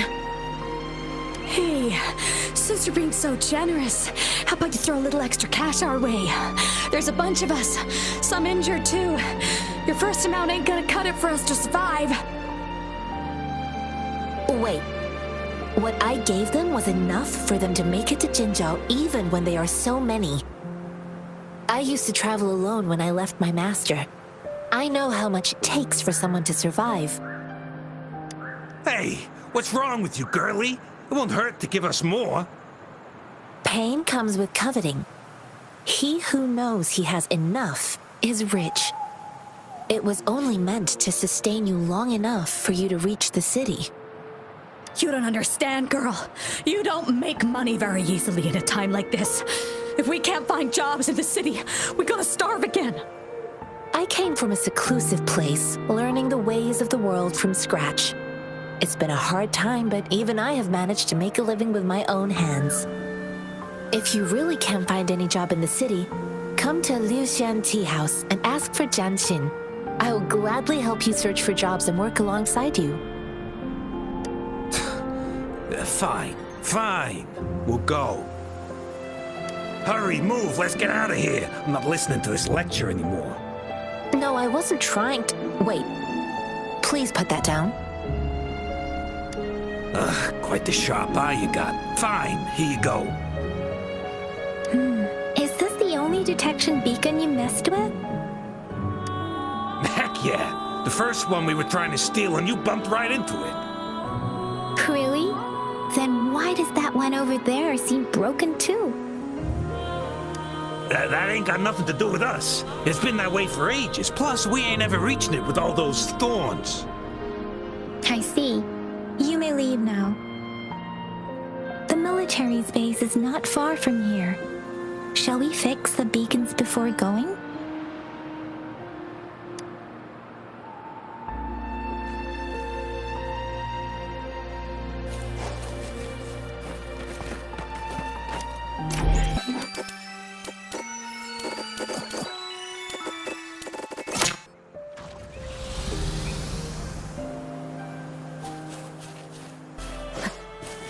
The thorns are blocking our path. Weird. We'll have to clear them before we can reach the beacon. Oh, please be careful. They look sharp. Maybe we can find something nearby to help us deal with them.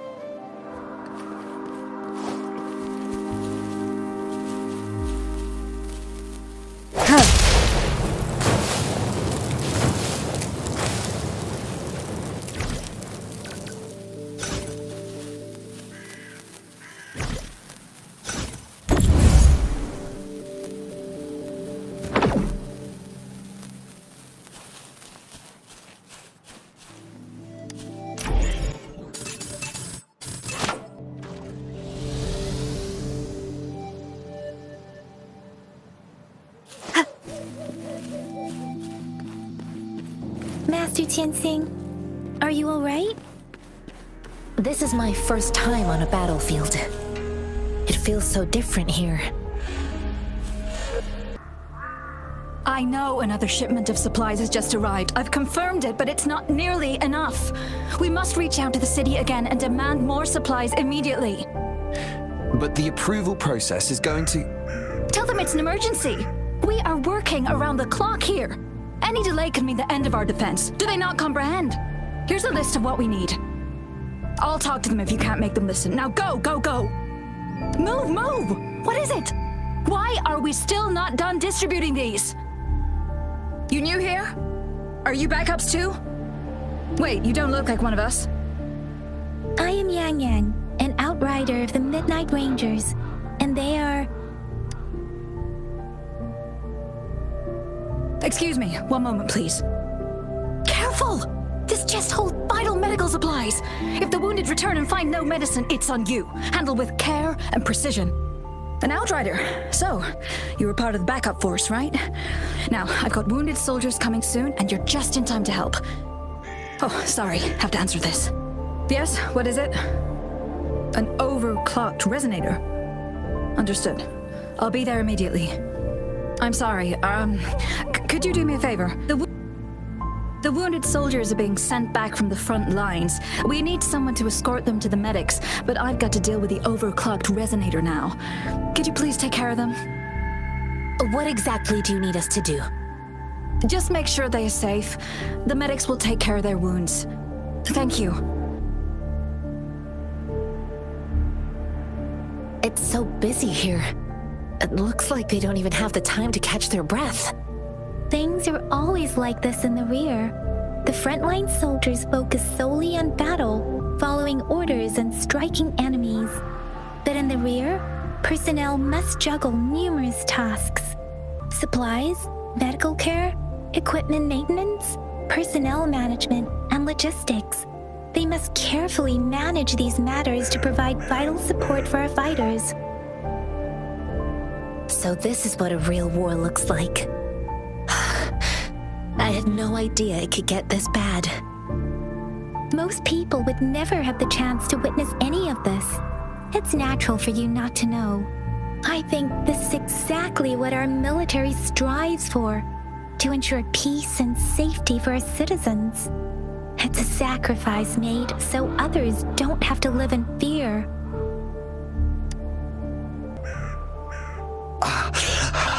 Are you all right? I'm okay. I'm just a little out of breath. It's okay. I'm fine. I'll go find a medic.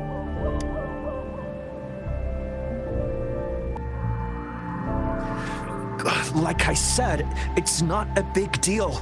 No need to fix me up. Let me go. Please calm down. Your wound is still bleeding. That's barely a scratch. You can't stop me. That's not bravado.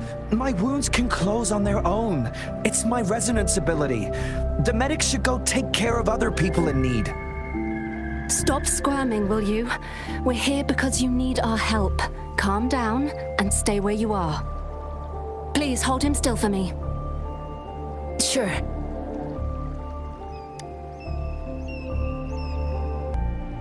Thank you for your assistance. You must be tired. Please take some rest. They look badly injured. Don't worry, they've received proper treatment now. They'll recover in time. Thanks to General Jian, we've seen a significant drop in the number of casualties. I've heard from veterans that soldiers used to be ordinary people, not resonators. The battles were brutal even back then, with the stench of blood lingering through the rain. But things have improved. Each injury represents countless tacit discords eliminated by our brave soldiers. Resonators in the Midnight Rangers are incredible warriors. Those who have to retreat from injury must have already taken out hundreds of enemies. They are the ones keeping our people safe. What I've been doing is not worth mentioning compared to them. Please don't put it like that. Without your help, we couldn't have helped so many wounded soldiers in such a short time. Now that they're all safe, you should go and take care of your own issues. Thank you. May I ask where the quartermaster is? The quartermaster isn't here. He's on the floor above, directing munitions distribution. Just take that lift and you should find him there. Rover, where are we going next? Here are some recipes for dietary supplements from my sect. They might help the wounded recover sooner. Oh, great. You have my thanks. Have you confirmed the inventory? What about the spare list? Sort out the consumables as soon as possible and check our communication lines while you're at it. Yua, deliver this list to Asher. You're not Yua. Where is she? What do you need? Excuse me. I'm an outrider of the Midnight Rangers. This is Rover, and this is Master Tianxing, who came here to look for someone. Jinzhou is the gateway to Huanglong, and the Desert Rock Highland is the gateway to Jinzhou. A single breach could have dire consequences. Our defense must hold at all costs. The Tacit Discords are not humans. They don't do truces or ceasefires. For as long as they exist, this war will rage on endlessly. Supply is the lifeblood of our army, and I am tasked with keeping it flowing. But now we are facing a shortage. I saw you help arrange the wounded there. Yasholan would need your help more than I do. Thank you, but I must remain to oversee vital military supplies.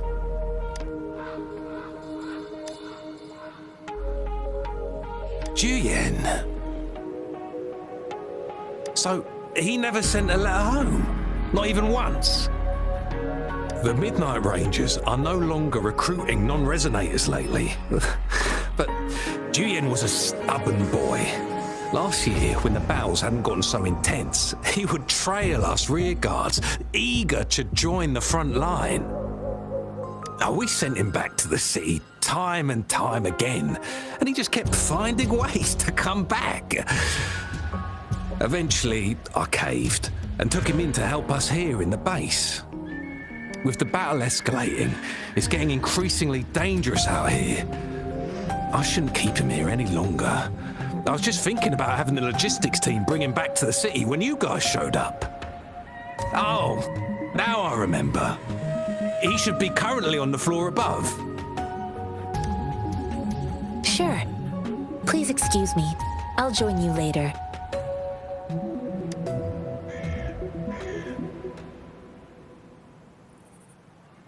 What are you doing? Oh, please excuse me. Thought that was a grenade. Is this? It's a type of old-fashioned explosive. The lament caused a global technological regression and shortage of resources. While tacitite weapons were being developed, most people had limited knowledge of tacitite as an energy source. As a result, primitive products combining old and new technology emerged. The hand grenade was one of them. With the rapid growth of tacitite weapons, these crude explosives were eventually phased out in favor of more advanced weaponry. Well, it's not a local fruit, so we can only get it through imports. But with the recent Tacit Discord outbreaks, we've had to prioritize bringing in the essentials. We'll get back to importing more of these after General Jian makes his triumphant return. Now, currently, there's only one waterway open from Port Gunchao in the south of the city. The rear guards would regularly go there to escort goods. What more do I know? The military rarely buys this fruit for rations due to its short shelf life. Plus, it looks too much like a grenade, and that could cause some issues. Master Tianxing, have you found the person you're looking for? Yes, I found Juyen. We will return to the city with the logistics team. We will go find Mr. Zhang Ye to let him know he is safe. Juyen is a man full of courage. Influenced by his veteran grandpa's tales, he longs to join the military and aid in humanity's battle against Tacit Discords. The journey with you has exposed me to immense suffering, but the battles on the front line must be even more brutal than what I've witnessed. Countless lives have been lost in this war. Master Rongfu once told me, the best sages gain enlightenment in the military. The mediocre sages gain enlightenment in the bustling cities, and the worst sages gain enlightenment in seclusion. I do share some of Zhiyan's feelings. However, Zhiyan disagreed with the intense training and tests required to join the military. He saw no distinction between ordinary people and resonators, and believed he could contribute on the battlefield, however small that contribution might be. I too found what Zhiyan said was reasonable to an extent, and I couldn't change his mind with words. So I tried to imagine what my masters would do. They'd set up a spar in this case, and if I won, they'd let me do what I wanted. I didn't mean to beat him up for nothing. My masters taught me valuable lessons through sparring, and I gained important insights from those fights. Now, who do you think won that fight? All tangles untied, all glare tempered, all dust smoothed. It is like a deep pool that never dries. How true! I've come to understand this line more. I promised not to use my forte in the battle, but Zhiyan still couldn't take a single blow from me. After his defeat, Zhiyan seemed to realize his weakness. Talking about confronting the tacit discords on the battlefield would be mere lip service, he said. He was just trying to convince himself that he could make a difference, not wanting to acknowledge his own limitations. I heard you two still have other matters to attend to. When you have the time, let's catch up at Liu Shan Tea House. It's my great pleasure to have met you. Us running into Master Tianxing was a one-off incident. If the magazine indicates something about war, what is Madam Magistrate trying to convey? Have you thought of something, Rover? I think... So Madam Magistrate wants to tell us something about the magazine's route of transportation? The quartermaster said the magazines are transported by boat from the south.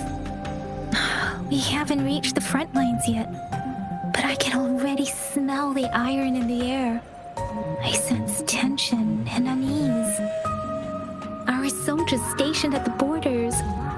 I hope they're okay.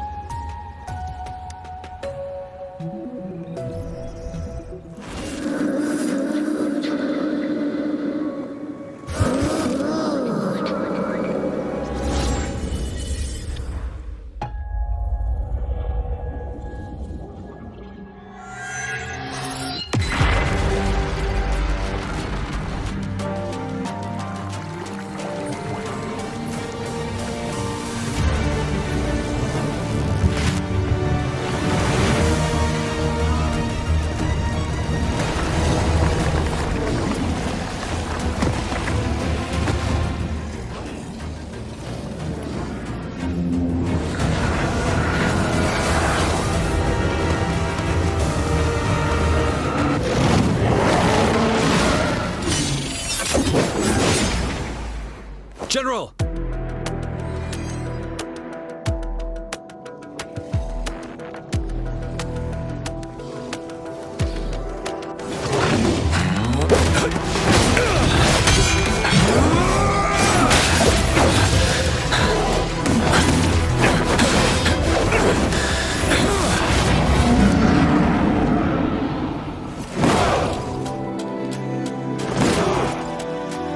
Follow the Qinglong.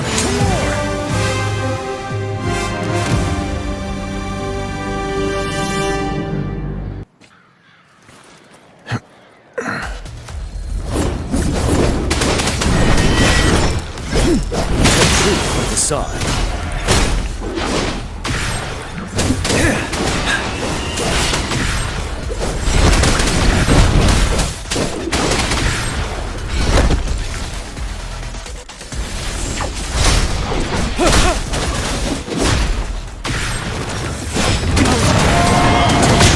Side.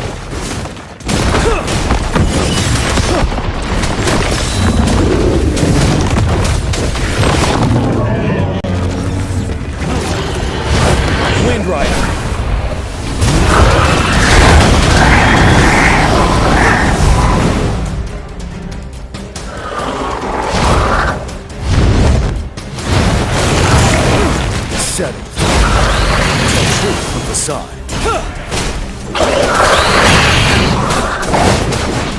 Fear no more.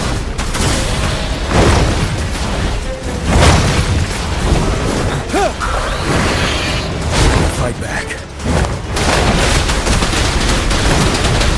Tell truth with the sun. Stop.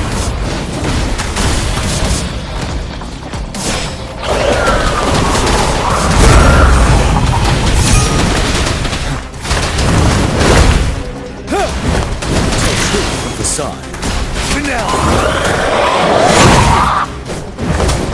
Wind Rider! Like the time.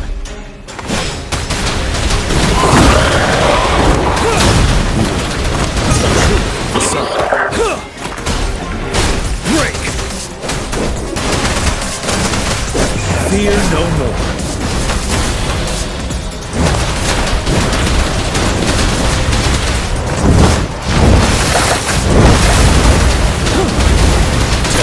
Facade. Retreat to advance. Stop. I can take it.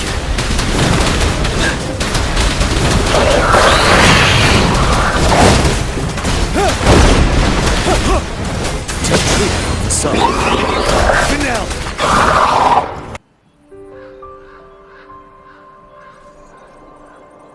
What's the matter? Are you all right? Oh, I was worried. You just stood there and gazed into the distance. You were unresponsive when I tried talking to you. What did you see? It felt as if I was seeing through the eyes of a tacit discord. I think I saw what was happening in the Norfall Barrens. An imposing warrior wielding the power of a Huanglong. The Huanglong is the Midnight Ranger's emblem. It's also the symbol of General Tian, the leader of all Midnight Rangers. The front lines are not far from here. General Tian must be there, fighting alongside our soldiers to keep the tacit discords away. It doesn't seem like a coincidence. We arrived near the battlefield right when General Tian was leading an attack against the tacit discords. Your vision. It might be what was happening on the battlefield not far away. The battle itself is a clear sign of an anomaly. The streams from the Norfall Barrens feel more suffocating than ever. Rover, something on that battlefield must be connected to you, though we have no idea what it is. Resonate with the tacit discords?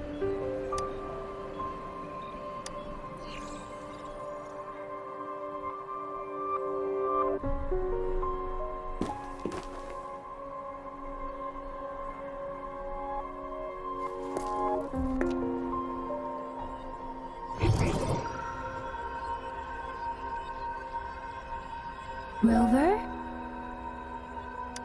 According to Baiji, the leaf showed residual fluctuations of tacit discords. Those fluctuations pointed to a certain set of coordinates.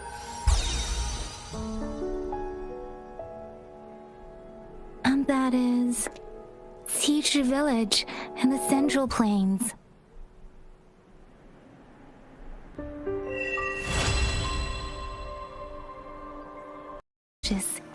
This is a tacit field. Let's take out those tacit discords first.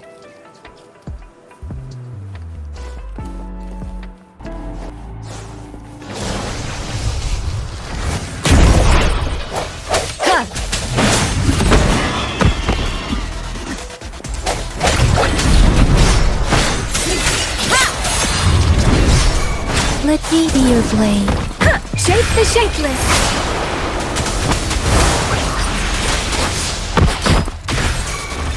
Swift and resolute.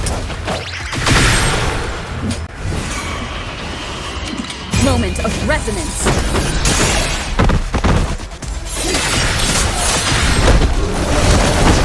Leave it to me. Ha! Let me be your blade. Precipitance! Swift and resolute.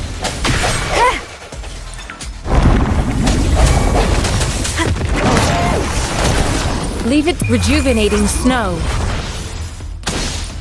Administering first aid. Let me be your blade.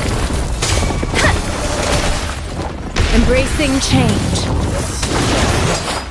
Synchronization. No hesitation. Hopefully this helps.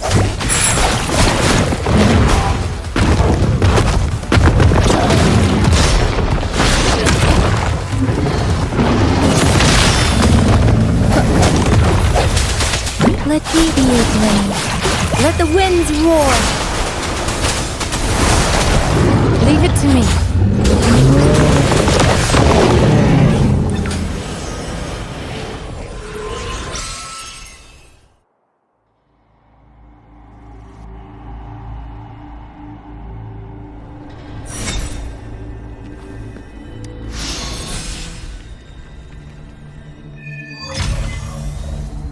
I think I found something, Rover.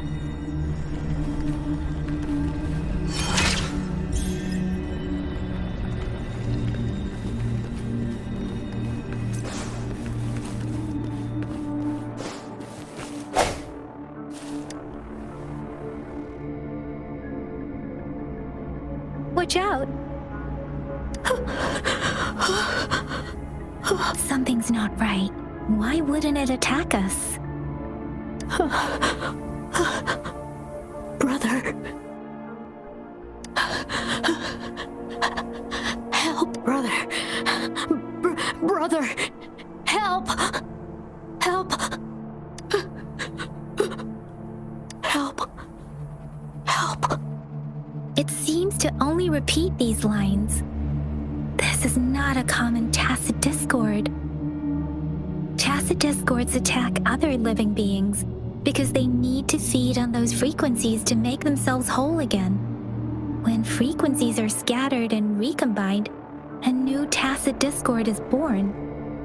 This one probably devoured the frequencies of humans, turning the last bits of a human's consciousness into such monotonous mumbles. Are these words the last cries of someone innocent? Who is behind this twisted plot?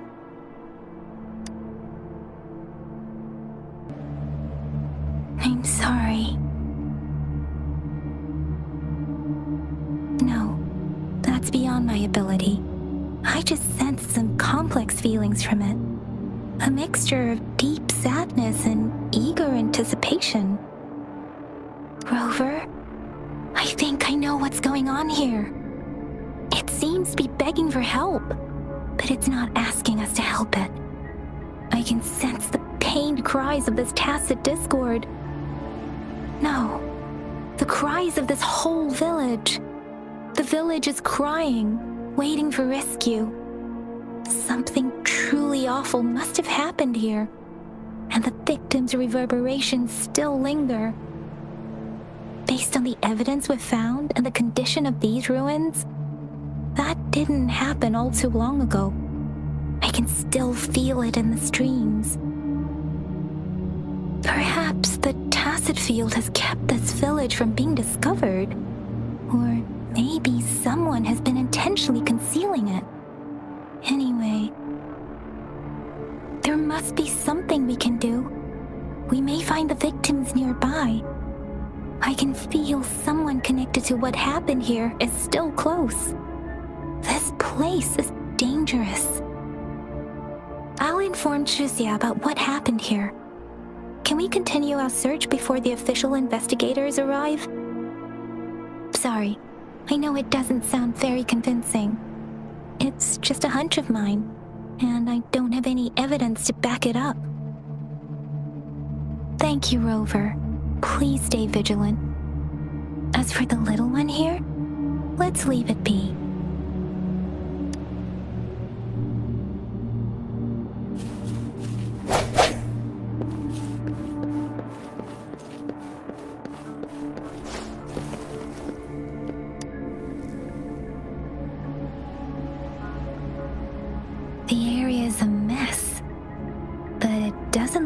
like a war zone. Someone was hurt and dragged away. Look, there are many footprints here. These are traces left by a fight. Someone was injured.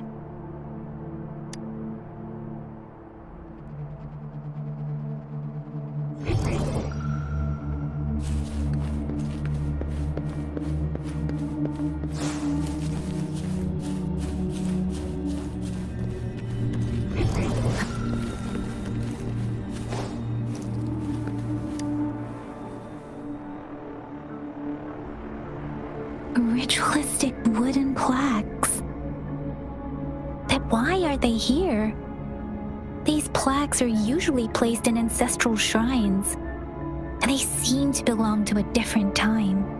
I remember reading about something like this. People held large-scale ancient rituals periodically in their villages, driven by certain beliefs. I see. Let's check somewhere else. These cards. I see. The Fraxidus is likely behind it all. The Fraxidus? Yes. I don't know much about the Fraxidus, but as an outrider, I've worked on related cases. It's a group of extremists obsessed with fusing humans with tacit discords. They've caused terror attacks of various scales around the world. Fusing humans and tacit discords. We've seen signs of their presence in Jinzhou, left by lower-ranked members called artificers. Above the artificers are the overseers, leaders with eerie abilities and unknown intentions. They pose a far bigger threat. No one knows their true intentions. Some members speak of world destruction, while others claim they seek eternal power. And there is one particularly insane overseer. He's crazy even by Fraxidus standards. A man who sees no order and revels in destruction. I've seen similar cards in the physical evidence file of the Fraxidus-related cases. They belong to this one overseer I'm talking about. They call him Scar. If he's responsible for what happened to these villagers, who knows what kind of cruel and twisted atrocities he's capable of?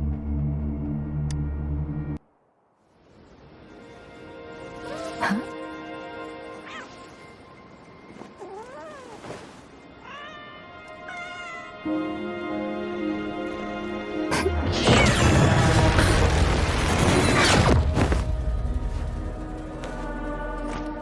Guess you won't need my self-introduction. Oh, I spent...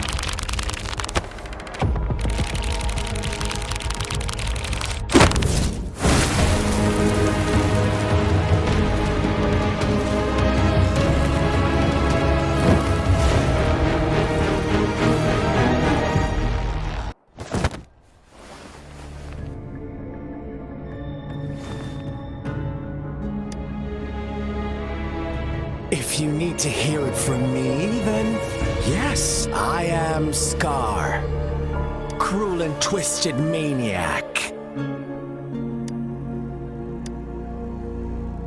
We deserve a meeting free of such disturbances, don't you agree? The girl, she's gonna sway your judgment. Aw, so you really care about her. Don't worry, I don't plan to make you hate me just yet. She is safe now. Well, let's just enjoy our time together for the moment. Forget about that irrelevant person, will you? I have a lot to share with you. To begin with, I heard you've lost your memories. So, it's true. That makes sense, given how fragile you were when you woke up, or I would have questioned the authenticity of those rumors. So you noticed. Oh, I am flattered. No need to be so on edge. By now, you should have realized I'm just one of the onlookers. But out of all the onlookers, I'm the only one who came forward to meet you with absolute honesty. Before you knew anything about this world, you were already the center of conflict. You are the unknown variable we've been waiting for. Forces have been fighting for possession over you. From the moment you opened your eyes, everyone you've met, including that girl you care so much about, they all knew how valuable you are. The world is a cruel place. You are a living, breathing person, but you're just a pawn to many. That's why I'm here, because I see you as a dear friend, and I want to tell you the truth. I am so sorry for everything you're about to face. But truth hurts sometimes.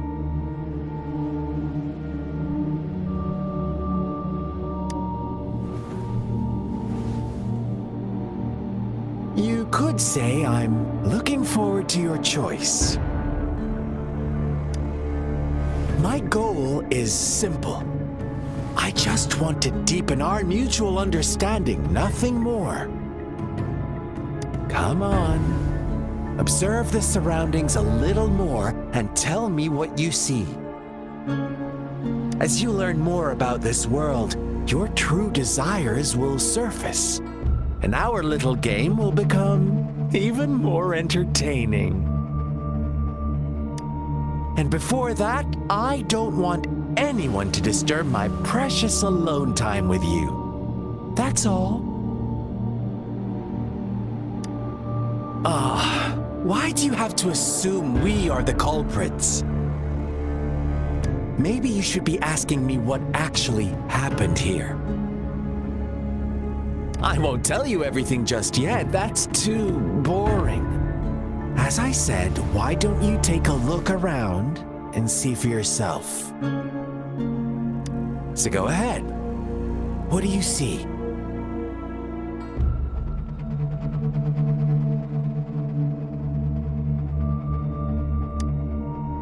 Bravo! Didn't think you'd catch on to that. Now, what is the conclusion you've drawn?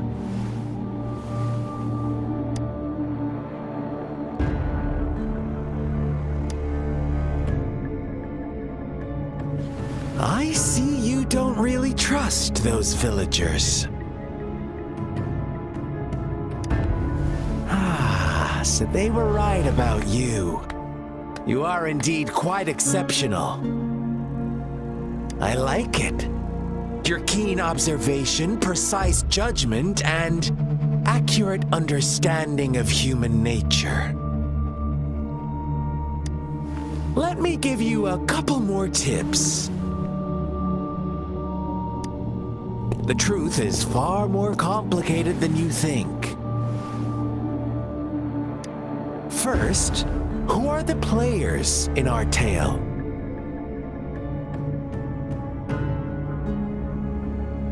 An innocent girl, a revered leader, and a flock of simple villagers. Next, what makes up our main plot?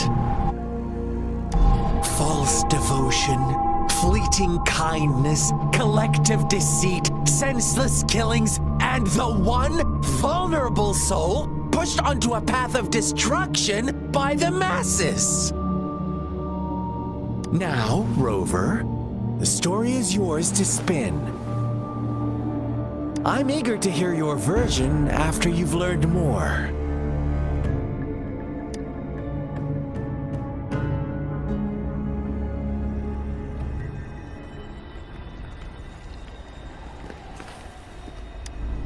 Huh? What is it? Are you back for some chit-chat? I see. So, you want a clever move, unbound by convention. I like it. But I'm not telling you more. Not yet. Wouldn't want our first conversation to become a boring exchange of words, just parroting each other's lines. You don't want to disappoint me so soon, Rover.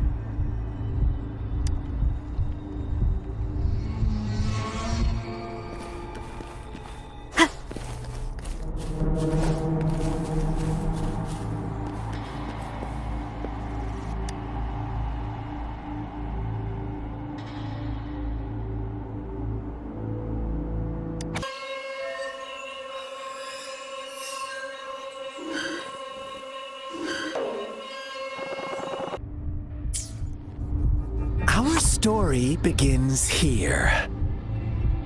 Once upon a time, in a peaceful village, lived a flock of carefree lambs. In the day, they toiled for food, and when evening fell, they sought refuge from the looming threat of wolves. Fables, stories told and retold through the ages. The ancient art of conveying hidden truths through fiction.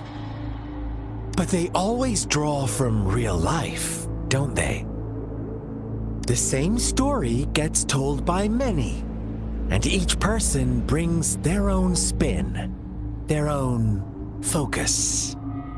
Whatever you learn from it is just one of countless different interpretations. Like us now. Caught in a carefully crafted plotline, a scheme I had no hand in.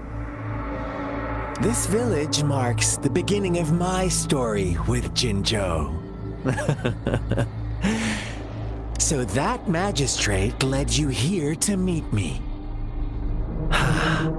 Such a clever move on her part.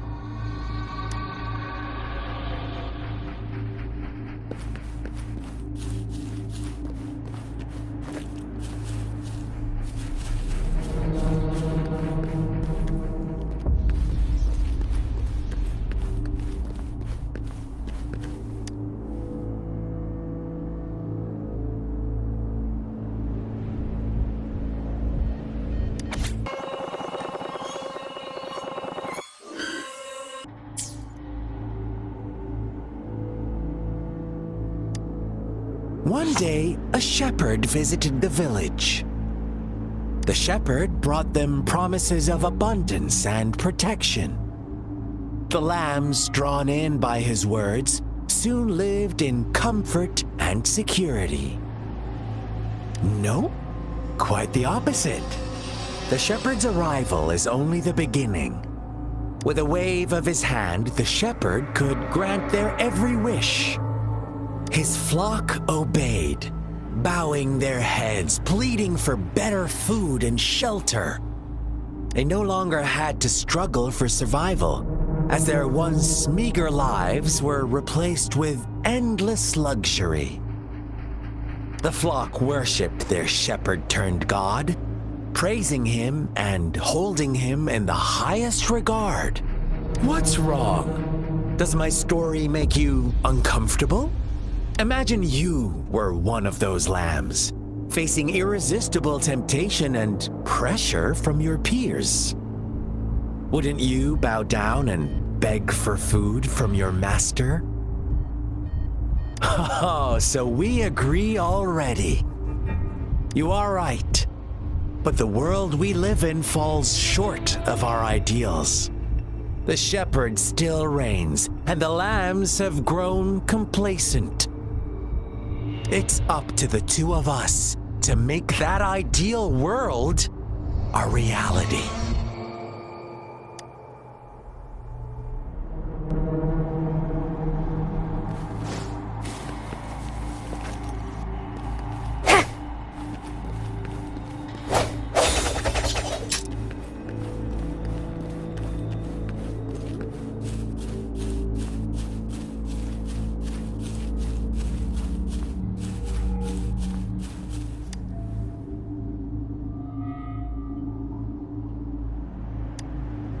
The lambs reveled in endless bonfire parties, celebrating their new god every night, except the one little black lamb.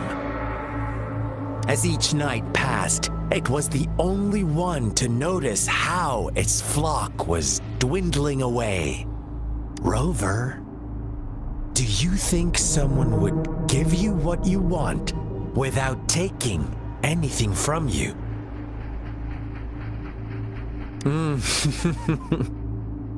I once believed that too.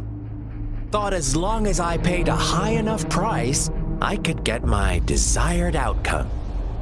But true equality is scarce, always has been. The world was never a fair place. Wouldn't you agree? To receive equal retribution, one must give more and more and more. When every wish comes with a hefty price, people weigh their options carefully. When they can make someone else bear the price, they all rush to make more wishes. They don't consider they too may one day pay for another's selfish desire. Funny, isn't it?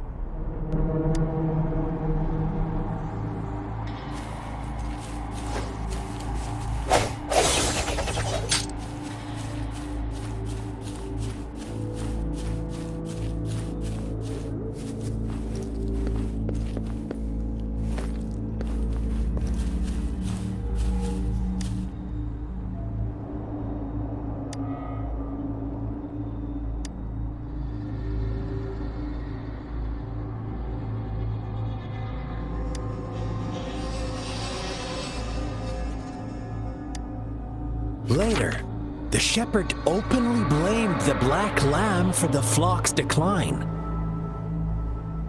On the next day, the white lambs welcomed the rising sun as usual, but the black lamb was nowhere to be found. The shepherd introduced an unspoken rule to this village, one that our black lamb violated by telling the truth.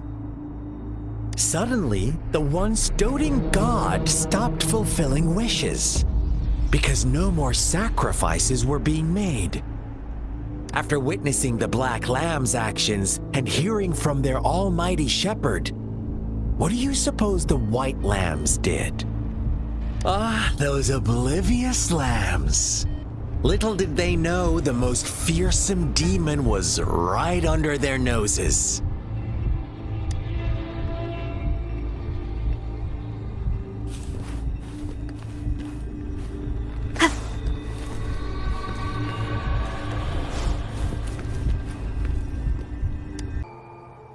Well done. You didn't let any details slip. Now, I wonder, what is your takeaway from this story? Answer me and I'll reveal the truth of what happened. Who was the real culprit behind the diminishing number of lambs? Oh, so you're siding with the white lambs, blaming it all on the one who challenged the status quo. But in another version of this story, the black lamb got to unleash its vengeful wrath upon the flock and the shepherd, eventually becoming the new rule maker. Is that the kind of ending you were hoping to hear? Now, my second question. What price did the lambs pay for their wishes? Of course, as always, life was the most valuable thing they had to offer. Here's my final question. What happened to the black lamb? Don't rush, Rover. Take your time. What is the truth you've uncovered?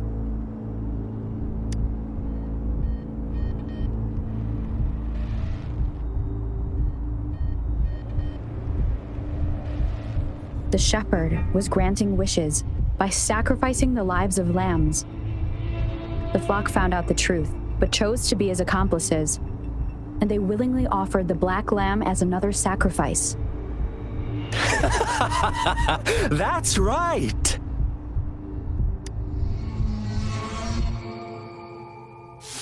Little lambs cowered and huddled in their village, terrified of the relentless wolf packs.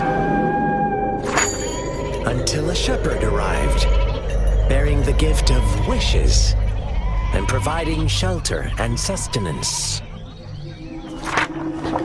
Slowly, the shepherd gained control over the flock, and the lambs lived contented lives.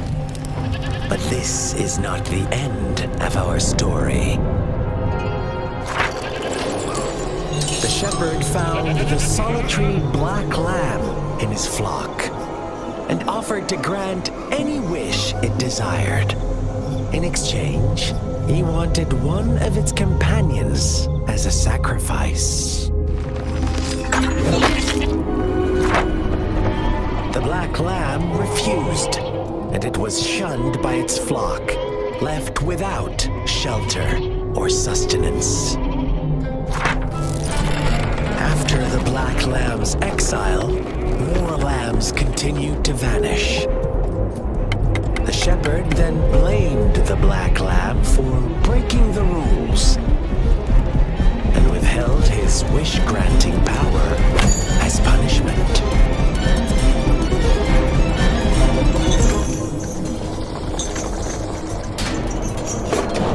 From the very beginning, the lambs knew the risk of making wishes. They too could become sacrifices for those of others. But they always believed it wouldn't be them. Meanwhile, some lambs reasoned that since they had already risked being sacrificed for someone else's wish, it was then only fair to pass on that risk for a chance at fulfilling their own desires. And so they continued to play the game. They all knew the consequences, but chose to remain silent. Fearful, yet greedy, they followed the shepherd's orders and made wishes again and again. Until one day, a brave black lamb spoke up, shattering the flock's facade, their illusion of a peaceful and happy life.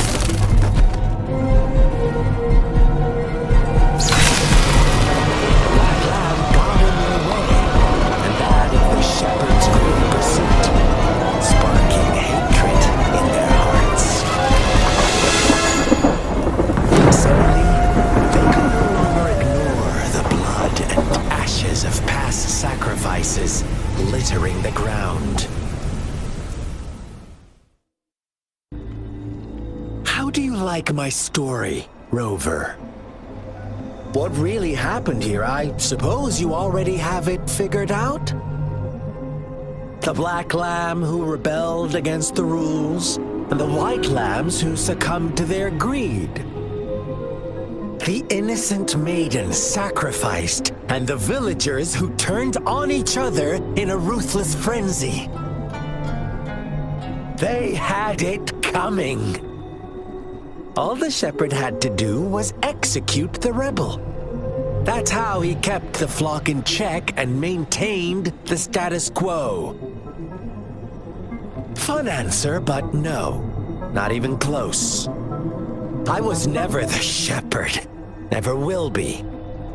You and I, we are the black lamb, the one who breaks the rules.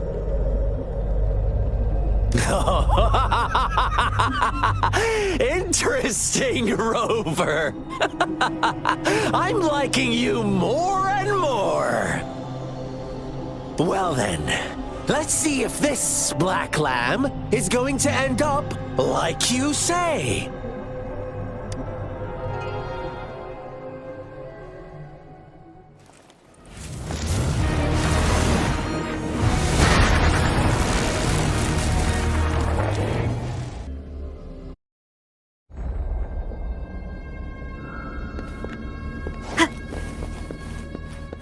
Welcome to the realm of endless chaos. Now is your time to think, Rover. What is the right path to take?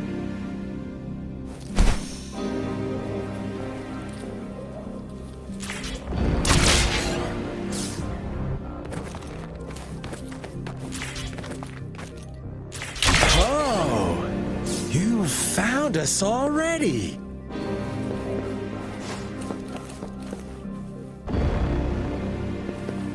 Shake and shiver, blink an eye. A flock of lambs comes passing by. Fleece of white, black and red. Who's the sweetest one ahead?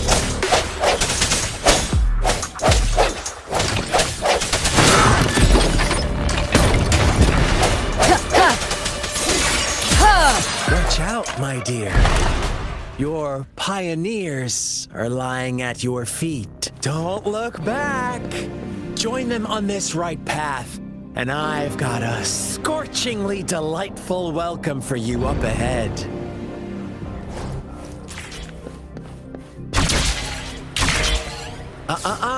Don't rush. One slip, and you'll shatter to pieces.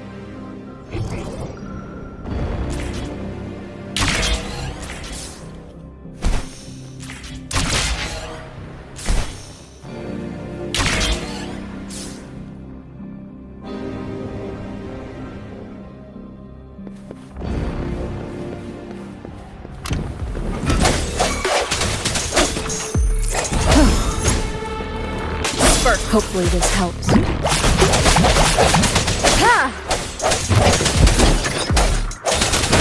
Such speed!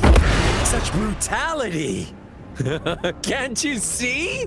We are kindred spirits after all. Shh, don't be so quick to deny it. Now that I have you here standing before me, I'd love to hear your answers.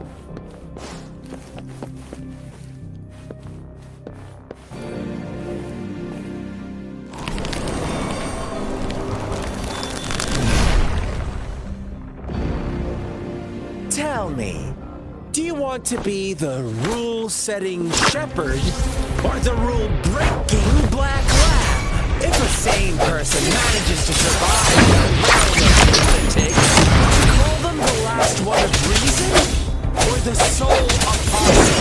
Think about it. Not the preordained embodiment of truth. Once he is gone for good, black lamb can reclaim the trust of its people. Eventually, there will be none left to be victims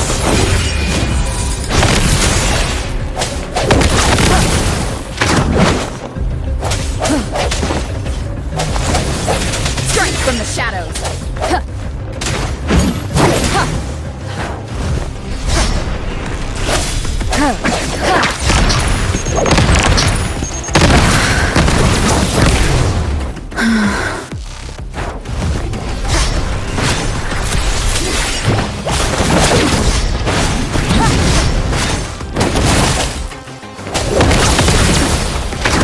Keep it together.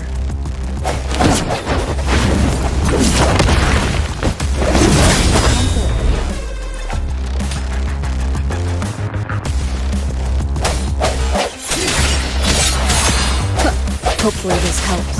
Ha! Ha! Rover! such a mess.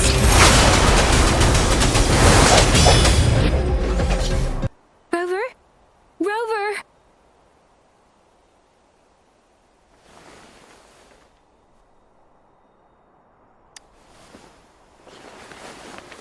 I shattered Scar's illusion. That should have injured him. Oh! Should I thank you for showing me mercy? Stay away from her!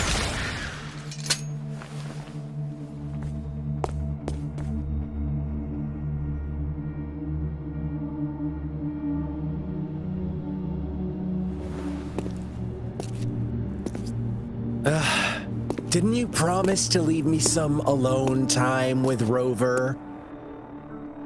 With one condition. I do hope you haven't let that slip from your mind. Don't let your improvisation trouble others.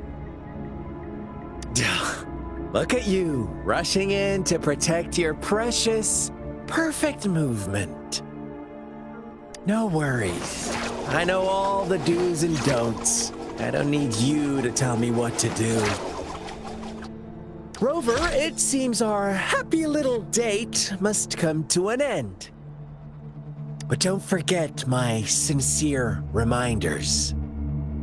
Let me know what you choose. An unexpected gift? An honest and open exchange? Or a highly risky gamble? The choice is yours. I know how smart you are. You won't make a hasty decision. We'll meet again in the not-too-distant future. They're gone. Should we go after them? Oh, don't worry. I'm okay. Scar's resonance abilities appear to involve teleportation and the manipulation of space.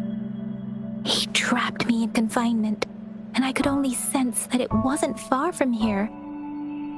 It took me some time to break that barrier. Sorry, Rover. If only I could have reached you sooner.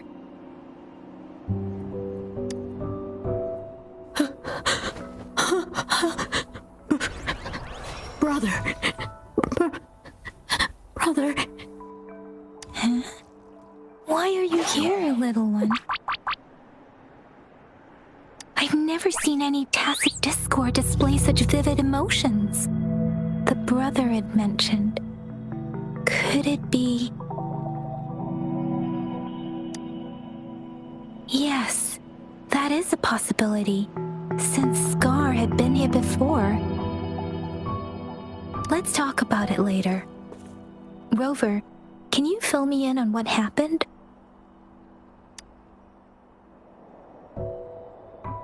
It seems all the tragedies in Tea Tree Village were linked to that ritual.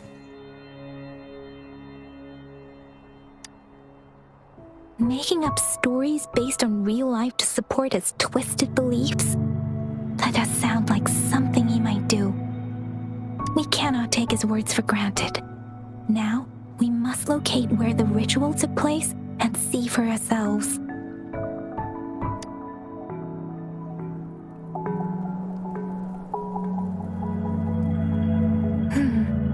What's the matter?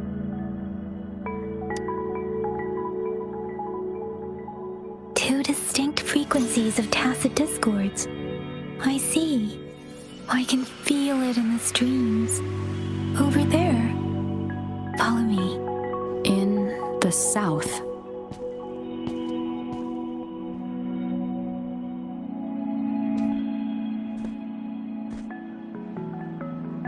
They are unharmed. Please rest assured. As you anticipated, Scar did not try to kill them.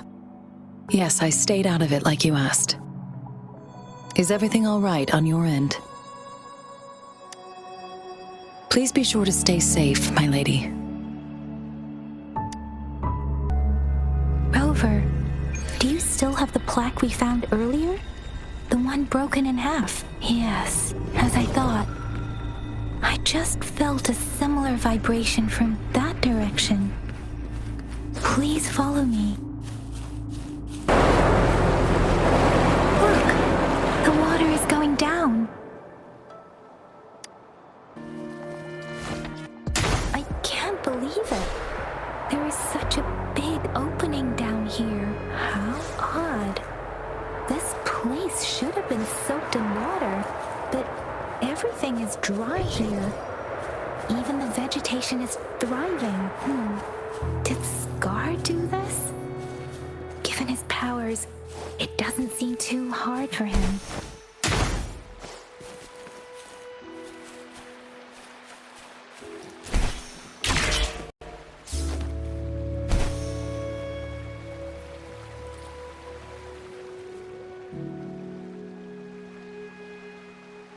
that tree. It's stunning.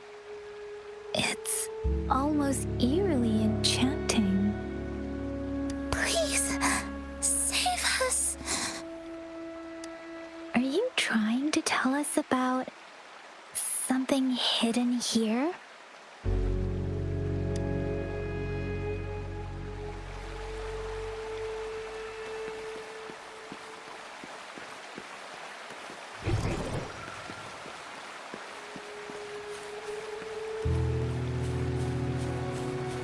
Where did it go?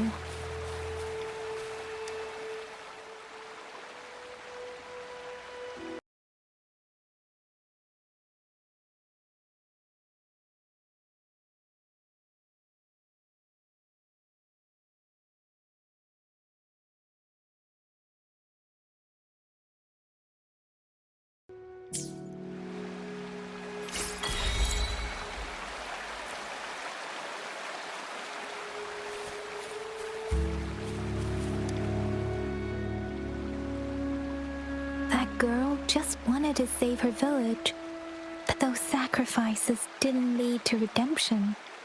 I guess the tacit discord we saw stayed here to convey her last wishes. Please excuse me. It's getting a bit too cold here. Can we head back now? Sorry, Rover. I didn't feel comfortable down there. The air was heavy in that place, without any wind to speak of. But I could still feel so many emotions and desperate cries for help. I couldn't handle it. The villagers were a complex mix of emotions. Hope, resentment, and despair. And as I read the diary, I could feel the intense sorrow and longing of its owner. What was the diary's owner longing for? Was it the peaceful life she once had? Or did she miss her only family? The person who pushed her towards such a tragic end? My apologies. I got lost in thoughts again. I wish I could say such tragedies won't happen again, but I still lack the confidence to make that claim. It was tragedies like this that made me want to become an outrider, to become someone with the strength to stop them from ever happening again. I cannot stop the lament, but at least I should do everything in my power to help those affected by it. Really? Thank you, Rover. Dwelling on it won't do us any good. Let's go. I'll compile a report on what happened here and send it in along with the clues we've gathered. Yes, let's go back. Together.